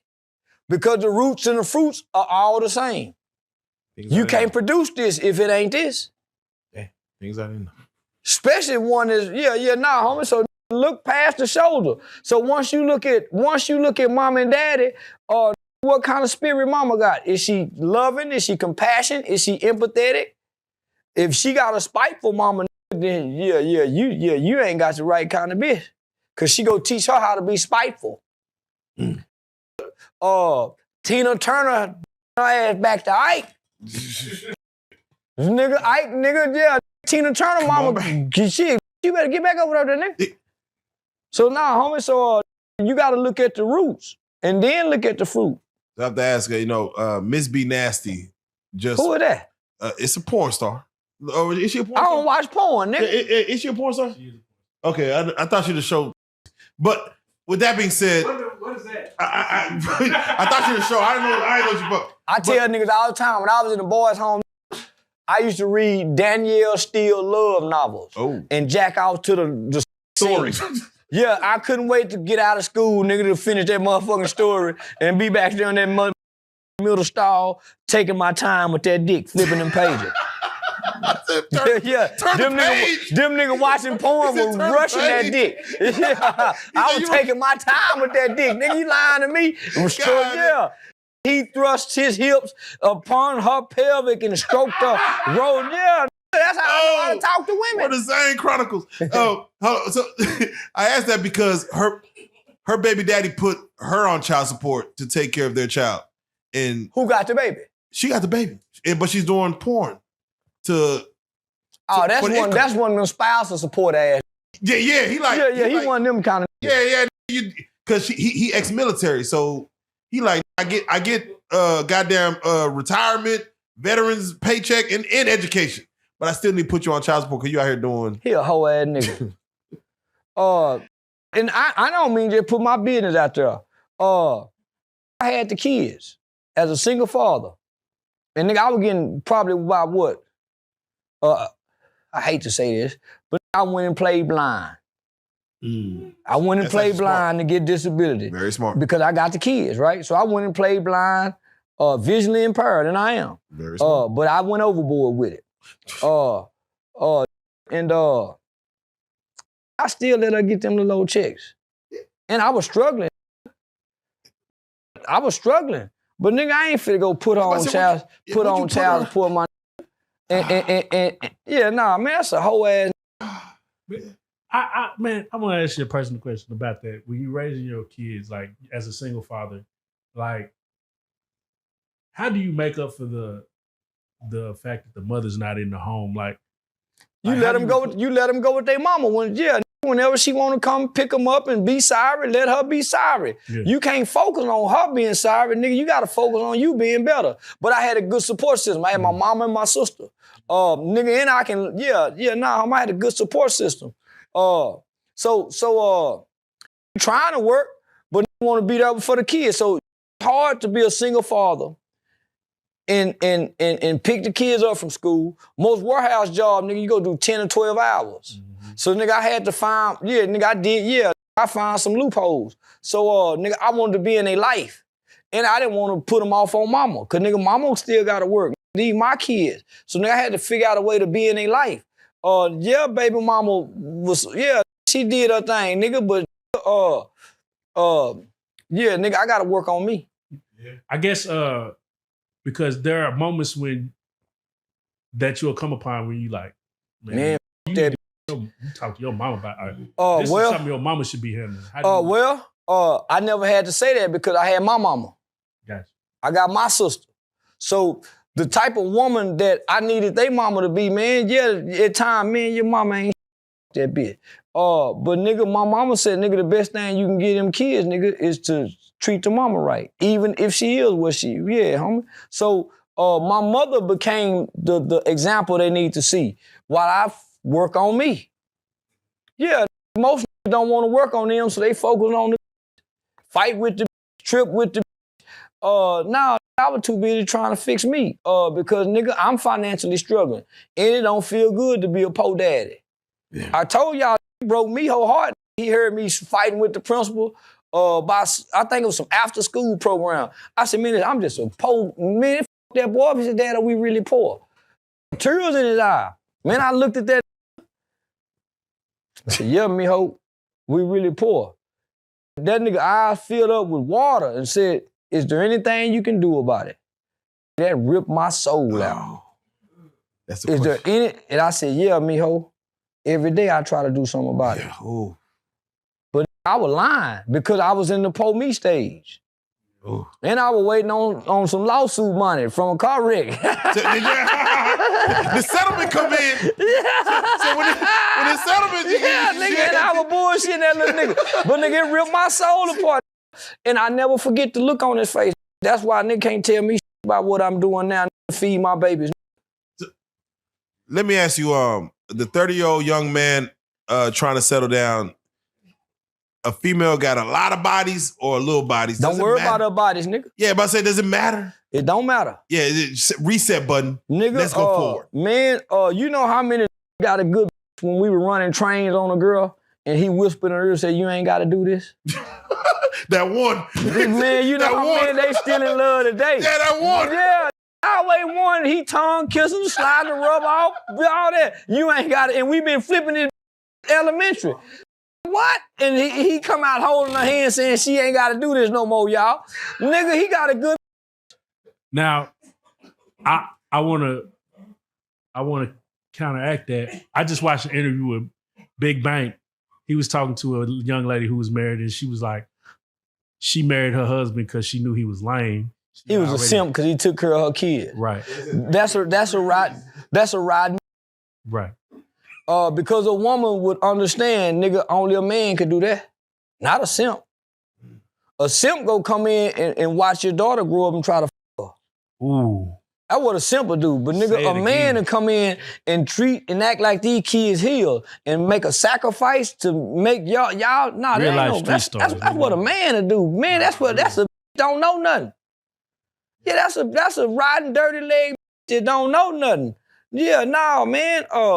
That whoever she is. Yeesh. And yeah, may God curse her forever. Yeah. And forever. Whoever you is, bitch, may no happiness ever come to you. Yeah. Man, I hate a man, why I'm so respectful. Man, that's why I do a bitch bad. God damn. Yeah, I do a bitch bad, nigga. That's real. No. There are men out there that will come in and take care of other kids. They are my kids now. And well, respect to those. that's what a man do. Homie, a man don't come in and push stipulation down. He come in and meet a need. There you go. Little boys come in and say, man, no, I'm not doing this. That's what the boy do. But a man come in and look around and just meet the needs. He don't have no stipulations. Come on now. Can't come in and start kicking kids out the house, goddamn. Man, you don't come in and mistreat nothing because you know this what come with her. A man understand that. The boy saying, man, f them kids, man, I don't like your dad. Nah, homie, that's what the man come in and meet needs. Yeah, I ain't gonna lie. My stepdaddy, 20 years military, he came into my mama's house, and I have a handicapped sister. He came in and took all of that over. I said, hey, for man, life, I respect. That's what a man do, I my said, nigga. hey, that's what I need to see. That's what I need to see. Yeah, man don't put stipulation on his manhood. He just meet him as a man. Whether he like him or not, whether it feel good, a man just do what a man gotta do, homie. Man, let's do it like that. All right, Charles, let's go and talk about it, man. Wrong address. Again, we came to the premiere. It was a dope premiere, sold out, every seat filled up. Homie, y'all was the only platform came. No, shout out Half Pint Films. Half Pint. Dallas Global. Dallas Global. But nigga, y'all rock with me. Yeah, we rock. Yeah, we rocked out. We rocked out. Yeah, y'all rock with me. I gave Half Pint a personal invite. So okay, he was supposed to be my host. Okay, he supposed to be my host. That was a blessing. For those who, again, they've seen pictures like Faz said, he's seen the trailer. For the people that actually want to watch this movie, I play a serious role. Yeah. I just so happen to make you laugh at times. I play Mr. White, who I play the role of a father and a grandfather. My daughter has good morals and good standards. She with it is kind of financially struggling, so he's in a compromised position. He's staying with her. Somebody deliver a box to the address. I wake up one morning and go look out on the porch and see this motherfucker box. I bring it in. I don't touch it because it ain't got my name on it. He come in along and find out there's some weed in his and there's some violent gangster niggas who this weed belong to that run the neighborhood. He go off to go to hustling because she putting pressure on his ass by making money. Just like the average black man wake up in a compromised state when he live with a woman.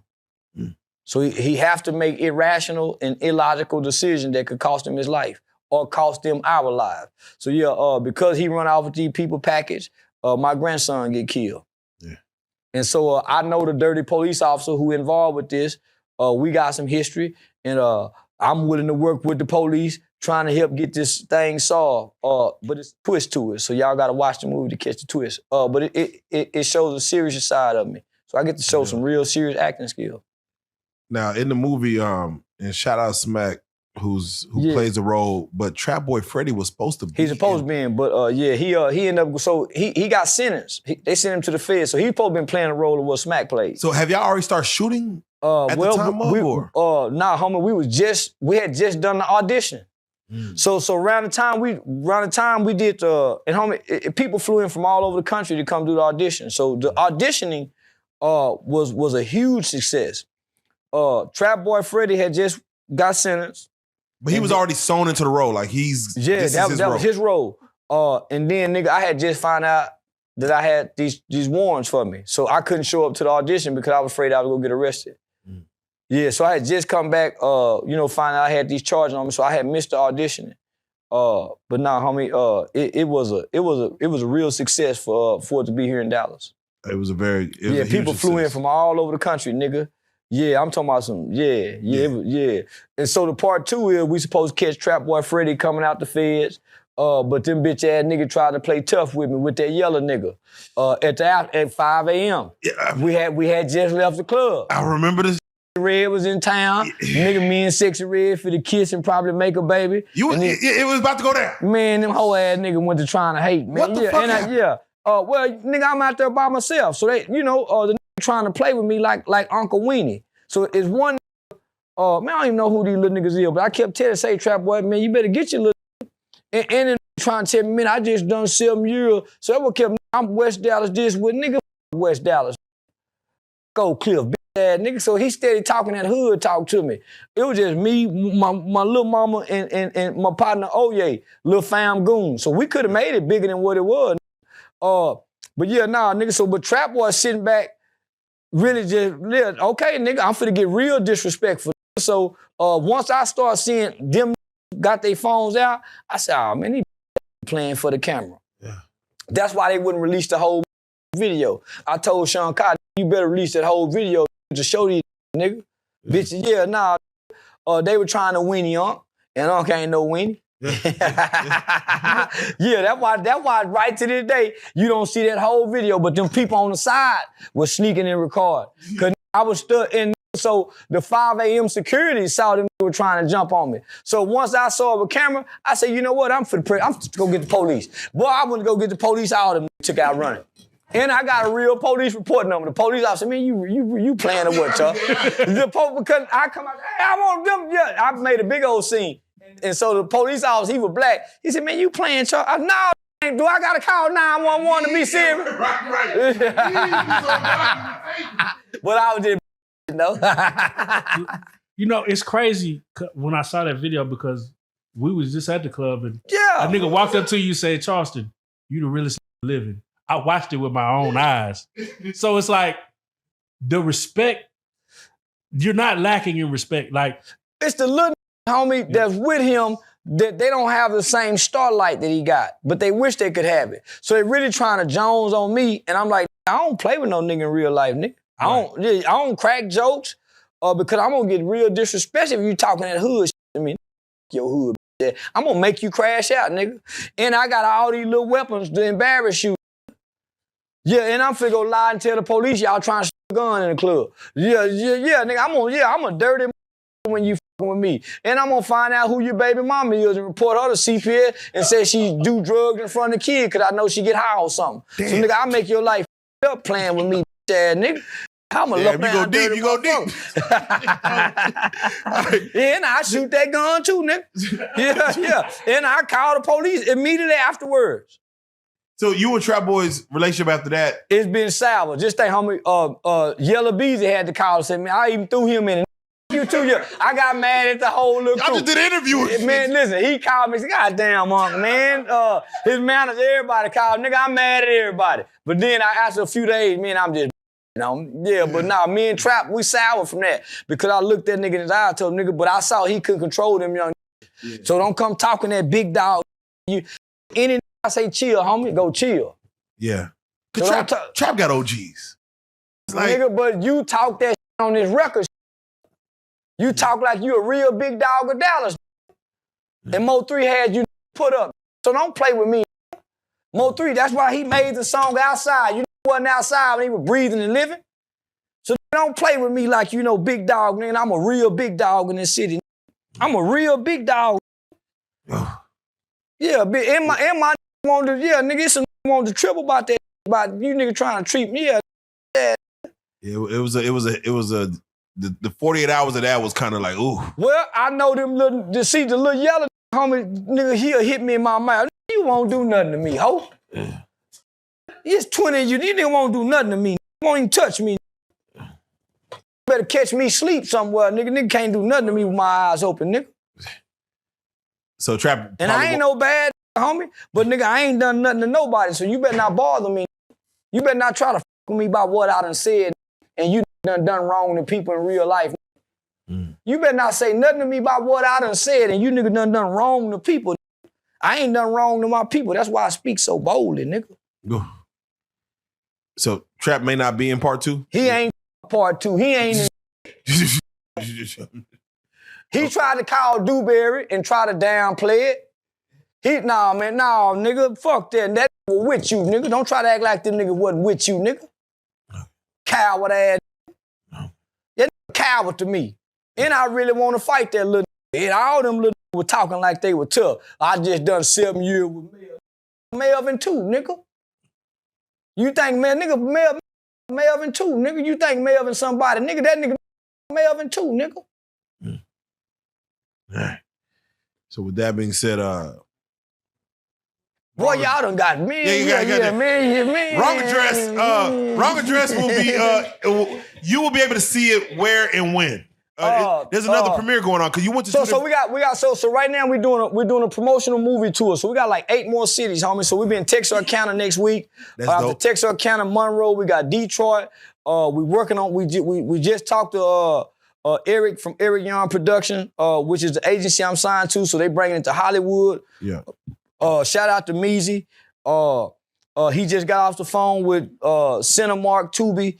Some more other people, man, so they want to do the release like Valentine's Day of 2025. Yeah. So yeah, now shout out Meezy, because I will say this, for every premiere y'all gonna do, again, the energy that was in Dallas was electric. You had to be there. So the next premiere that's coming up, make sure you get your tickets or whatever. Yeah. You gotta be there. You gotta be there. So we did one right after Dallas, so we had to go to Jackson, Mississippi, which is his home state. I saw you on the news with Jackson on the Jacksonville. Dallas didn't show me no love, but y'all, homie. Yeah, that's weird that the news station. No K104, everybody. I'm on the news everywhere else, homie. But they hate on me. They hate on me because I'm a nigga that comes from the community, and I done checked everybody from their lack of community involvement. That go from Bebe, 97.9, whatever that bitch that I was arguing with when TK Kirkland had us on there. What's her name? Kiki or whatever her name is. Yeah, homie, that girl. Yeah, whole ass argument. So homie, nah, because they can't find no dirt on my name. So that's why the Breakfast Club can't sit with me, nigga. Them niggas done been accused of all kind of shit. You see what I'm saying? So I went to Jackson, Mississippi that following Sunday. We had a great turnout there. I got to meet the Jackson State football players. So them invited me to come to their championship game, so I'm gonna be at their bowl game on the side. Yeah, no, shout out to Jackson State football team, my nigga. Come on. Fuck Colorado. It's still HBCU on mine, nigga. You see that? I'm still HBCU on mine. Hashtag HBCU. The city didn't show me no love, nigga, but the people I with like y'all. Come on. Yeah, the city didn't show no love, but the city showed love. I had white people, Alex Stein, them people. Alex Stein, shout out Alex. Nigga, people drove from, drove from all over to come make this movie premiere, homie. A guy came from Ruston, Louisiana, blew my mama mind that he came and drove. Homie, by himself. So we got a lot of support. What'd your mom think of your acting prowess? Mama and them were proud. There you go. Yeah, she didn't like the scene with my daughter and my niece and my nephew. It was a wild scene. I was like, what that came out of nowhere. Mama didn't like that shit. This ain't no kid movie, so yeah, nah, mom. Right. Somebody behind me said, baby, shut your eyes. I said, oh, damn, this kid's that was my mama then. Oh, shit. That was my mama then. I said, oh. That was mama then. My 84-year-old grandmama. Ooh. So just the message I got from my 84-year-old grandmama, homie. Because nigga, at one point in time, they thought they were crazy with the shit that they would, because my mom not on social media. Yeah. So the shit that people would call and say, and y'all too. I mean, mama, they can't like you, and they called and told you that. But the shit she was hearing that I was saying was like, man, because nigga would put my mama address online. Nigga put my home address online. Nigga would find out with my daughter. So they were really acting like they were gonna come do something based off the shit that I was saying. So my family was worried.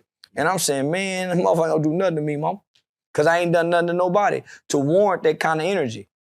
The people who want to hurt me have really done things to people. So how they go ignore what they done to try to come address what I'm saying? Come on, nigga, I thought actions speak louder than words. And my actions will make them quiet when you really look at them. Some real stuff. So with that, message, goddamn. So Wrong Address is coming. It's going to be available for everybody soon. Sooner than later, make sure y'all go check it out. But also you personally, you have... is it called the Underground Railroad Tour? Yeah, 2025, man. So right now I'm doing a Speak No Evil comedy show. So it's just a prelude to shout out to Eric Young Production. So that's why they want to do the pig poker. So a lot of doors were closed on me, homie, because I was a black man advocating Second Amendment rights, showing all these guns. So it made me look violent. So nigga, the helium, the stardom, homie, a lot of people were closing their doors to me, homie. Because for one, I didn't have an agency, and I didn't have the proper management. So nigga, I'm looking like the volatile black man that's go, motherfucker place go get shot up and they don't know what kind of business I do. So once I signed with the agency and started performing in white clubs, homie, they see, okay, he's good to work with, he's professional. Now they understand the character a lot more. Homie, I'm selling out places and venues, homie, that, man, niggas, and I'm doing this with no promotion. Just my name on the website, and me maybe doing a drop, selling out. So we got a whole tour for 2025 called the Underground Railroad Comedy Tour. And once we get through with that, then we'll have the Underground Railroad Kings of Comedy. So like the Underground King, paying homage to Pimp C and UGK, homie, the Underground Kings of Railroad Comedy. So what I'm trying to do is, I'm letting the people pick who funny. Y'all tell me who funny when I come to y'all city. That's who I'm gonna put on stage. Then I'm gonna reach back like I went and got Scruncho or Lady Ree out of St. Louis, the older comedians who maybe come from the Def Comedy Jam era, Comic View era, who no longer is really performing and the youth don't know. So I'm bringing the young and the old together, putting us back on stage, and I'm using my light to shine everybody light, homie.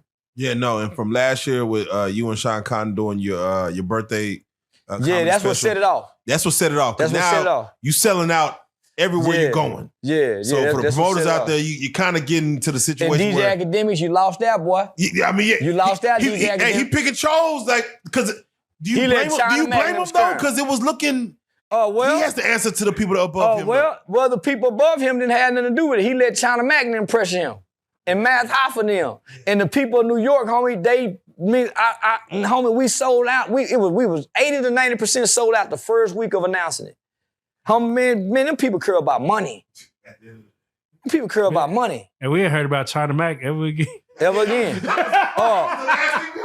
Let me just say this, homie. You can start from Queens Flip, Bosco 100. What's the one got killed in Nina Boy? Homie, everybody I've gotten into it with, homie, you don't hear about them no more. And I'm still doing this.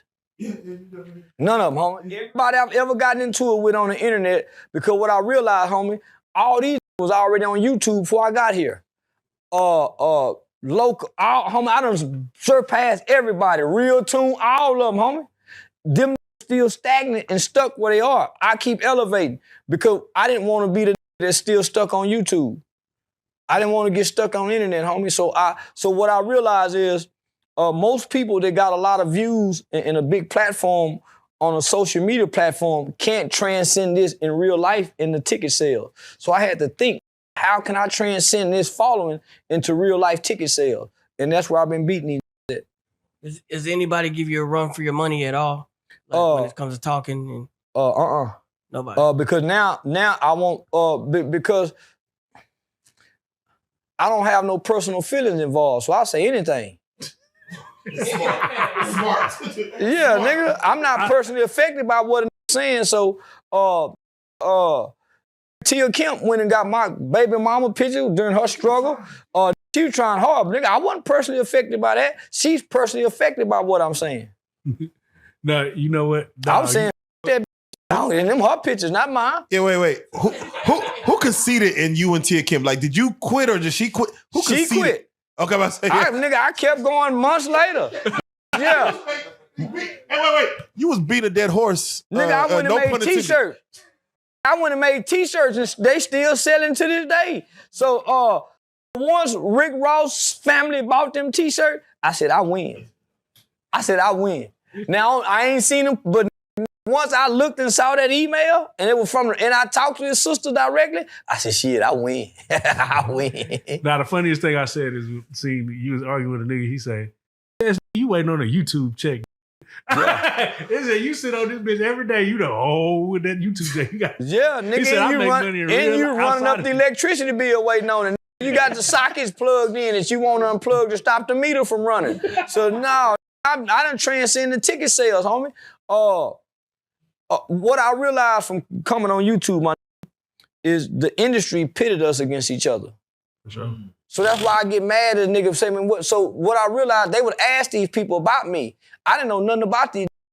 What I would hear them say would be like, nigga, man, I don't even know. So that would make me jump out and say something. They would ask, well, what you think about the Charleston guy? And all of them would have something negative to say. I'm like, man, he don't know me, man. So that's where I got the fuel from. And I realized they were pitting us against each other. That's why none of us could work together. Well, you know, to stay relevant, you have to have an opinion about a person that is relevant. Yeah. I didn't know that. They were tricking me. That's why I even responded to the Benzino nigga. He might get 4-5 more interviews based off what I done said. You see what I'm saying? Nigga done tricked me. He will. He will. Yeah, he will. He will. So that's why nigga done tricked me, man. So that's why I hate T.I. responded to me. I wish he would ignored me. Yeah, nigga, but I realized he really a mark in real life. Wait, do you feel T.I. would have responded to you after he won that 70 million?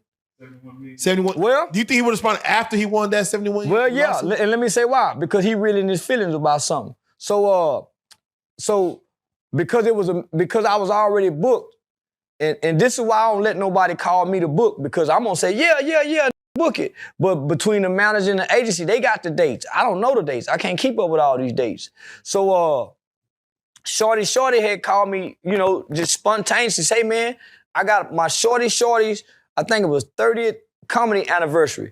Do you want to do it? I said, yeah. But I was already booked for the movie premiere here. So he had my name on my face was on the flyer, my name was on the flyer. T.I. showed up, knowing I was thinking I was gonna be there.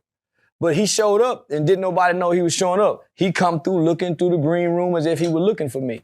So my hit me, say, man, I just want to give you a heads up because I just had a comedy show. So it was the week before my comedy show. I said, I hope that they show up in my comedy show. Because whether this go good or bad, I'm gonna make $500,000 off this. Had he showed up, I would go attack him and then sue him for some of that 70 million. He playing, I would go attack him and said he showed up to attack me at my venue. And give me a piece of that 70 million. And then I just want to tell y'all something. If I had time, I would do it. You know when you coming down the run, that motherfucking runway to get on the plane? There's a little section between the runway and the plane. They supposed to have a warning sign to say this is unlevel ground because the woman with the cane got to step up. Somebody fall and break your ankle and sue the airline industry because they supposed to have a ramp. I'm giving y'all some real game. I do this every time when I get ready to step on the plane. I put my foot right there to see. They supposed to have a ramp, homie, to cover that. And no, man, the airline industry don't have nothing to protect themselves. All you gotta do is just boom. Man, easy. If I had time, I would do it. So I'm telling you, if you riding on the plane, just step right there and twist your ankle. Even if you gotta break it, ooh, you gonna get a bankroll. Man, hold on. Have you seen these young ladies extort at the gate now? Huh? They're two airlines. Well, Frontier. There was two airline workers that closed the gate early on and said, we're not gonna let you in unless you cash app us to get on this plane. Oh man, you really can't get no money for that because they go sue them. You not hurt. Yeah. See, the money you lose, that homie, listen, you injure yourself because they supposed to have something to let you know this is an uneven level. Every construction site, everything. So normally if you fly Delta, they're gonna have something where it's even. So they got the who probably coming to work high, driving that thing up to the plane. He don't have it perfectly where it's an even surface. It has to be an even surface where there's no room for you to injure yourself. It's always a little room for you to injure yourself. So somebody sue, nigga, just come on now. I ain't got time to do it. Damn it. So wait, Charles, before we get out of here, like, just as a game. I bet they fix it. I bet every airline fix it after this. Right now, after today. It's gonna take them a while to do it. Nigga. I bet they don't. So, it's gonna take them a while. As a black culture, we don't understand a lot to sue, and we don't be on prosecution. Well, let me just say this. This is why. Give us the game on what we should look for to sue niggas. If you got home insurance and you done paid for fire, at some point start a fire at the house. Leave the stove on and let the bitch burn up somewhere. Cause you been paying insurance for how long and you ain't filed nothing? That deductible based on what you go get. Because your policy might give you $100,000 for the little deductible. If you've been paying car insurance and you trying to have a perfect record with the insurance company, you just giving this money, nigga, you supposed to have some fender benders. Perfect record. You supposed to have some 6 fender years, benders, no nigga. loss. You've been paying insurance for 10 years and you ain't never filed a claim, dummy. You want a bad end of that stick. Man, you supposed to, so you Find supposed a tree to, and hit it. you supposed to, if you've been paying insurance, cash in at some point, my nigga. Oh, shit. Let Okay. them airbags bust. Do something. This is America. Man, listen. Don't That's catch how me you get tripping ahead. No, hey, listen, I'm gonna put this on record because I'm gonna go find his. My son, who he just went off to the military, he hit a small fender bender. I'm gonna show you the picture after this. He hit a small fender bender and he had insurance, but I said, don't worry about that. We'll pay out of pocket. Then people came back with a $44,000 bill. I said, I'm talking about the smallest little rear end, boom, boom. Yeah. $44,000. What the? They must have been white. They was Indian. They understand the game. I said, they understand how I want to be mad at him, but I'm like, that's free money. You mean to tell me you're going to pay insurance all your life on these things and you never cash in on it? Just some of them policies, my man, please. I can't say what I want to say, but man.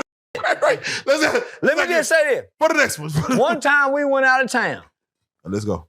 And came back and the ceiling fans had caught a fire some kind of way. Shit, nigga, that was a $200,000 check. You stay in an apartment complex. Before you sign your lease, they make you go get flood insurance. They go get all this other kind of insurance. You just let the bathtub overrun and cash in. Nigga. You fell asleep. Man, come on now. Hold on. The beginning of the year, my apartment. If you got a dog, kill the dog and cash in on it. I'm just playing. Yeah. Cause I just find out somebody got insurance on the dog. The dog run away, got hit by a car. Make sure somebody hit it though. You can get another one. Make serious. No. Man, cash in, man. Now go ahead. What you saying, my nigga? No, I was saying, so my apartment flooded because the plumbing underground was up. So the city had to come up, but my whole apartment flooded. And they was like, and I'm thinking, I'm just gonna claim a couple of things. I was like, I did it real light. Some Mexicans came in there to do my. I was like, oh, I f***ed up so bad. Them niggas came, they had earrings in. They was sagging. They came in there. I was like, I f***ed up. Yeah, you become And they this. gave me. Just think about how much we pay for insurance, homie. Just think about how much we pay in insurance. Come on, man. And nigga, you ain't gonna never get your refund. Man, what happened to the slip and fall? What happened to the nigga that Kmart? What happened to the that'll go inside a business while it's raining outside and go in and look around and see it ain't no wet flow slippery sign and church shoes. It ain't just fall. Man, but I'm giving y'all some new game. Look for the uneven surfaces. Boy, they pay big. Okay, new game. They pay, OSHA pays, man, I'm giving y'all some, look for the uneven surfaces because everything's supposed to be flat, an even surface. Or it's supposed to be a sign, say, hey, y'all, this is uneven. And there's nothing more uneven when it's time to step from the airline to get on that plane. You got them. So, I'm talking about there's no defense. They got no defense for it. So I hate to do a callback, but the wheelchair man that goes to a stairs only, no ramp.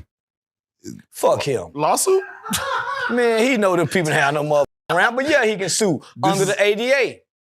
Yeah, he can sue. And nigga, under the ADA. So where's your ramp? Yeah, man, fuck him, though. Get up and walk, nigga. Yeah, most of the time, yeah, get up and walk. And fall in, you get way more money. Make them force you to have to get on them wet noodle legs, them baby deer legs, nigga, and fall. Baby deer legs. You ever seen the baby deer when he born? He can't stand up straight for nothing. Why is one bigger than the other? Yeah, that's that. See, just sitting there in the wheelchair complaining, you might get a little something. But boy, if you stand up and try to go up them stairs, knowing you go tumble and, oh boy, you never have, boy, you be rich for generations. Your kids' kids. You got to think outside the box. You got to think outside and the I'm box. always thinking outside the box. Man. With that being said, Charleston again. Motherfucking tight ass jeans. The whole guy. Yeah, man. Oh, God. It's hard. Hard. Yeah, and these T.I. britches, these that cool. These some badass and cool jeans. For those that's going to be eating and watching this and grabbing y'all little gonna laugh and have fun like a but just know all y'all but I want to thank the Lord for the day. I bet y'all won't get back together in 2 weeks from now as a family and eat together. I dare you. I dare you. Happy Thanksgiving. God damn it, Charleston White on the motherfucking couch again, man. Real life street stars, you already know what it is, man. And Charleston, you are a real life street star. And I'm gonna say this the best goddamn interview of 2024. Let go!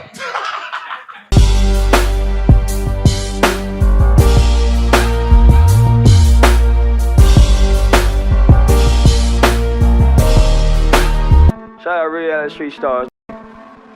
Moolah. Hey.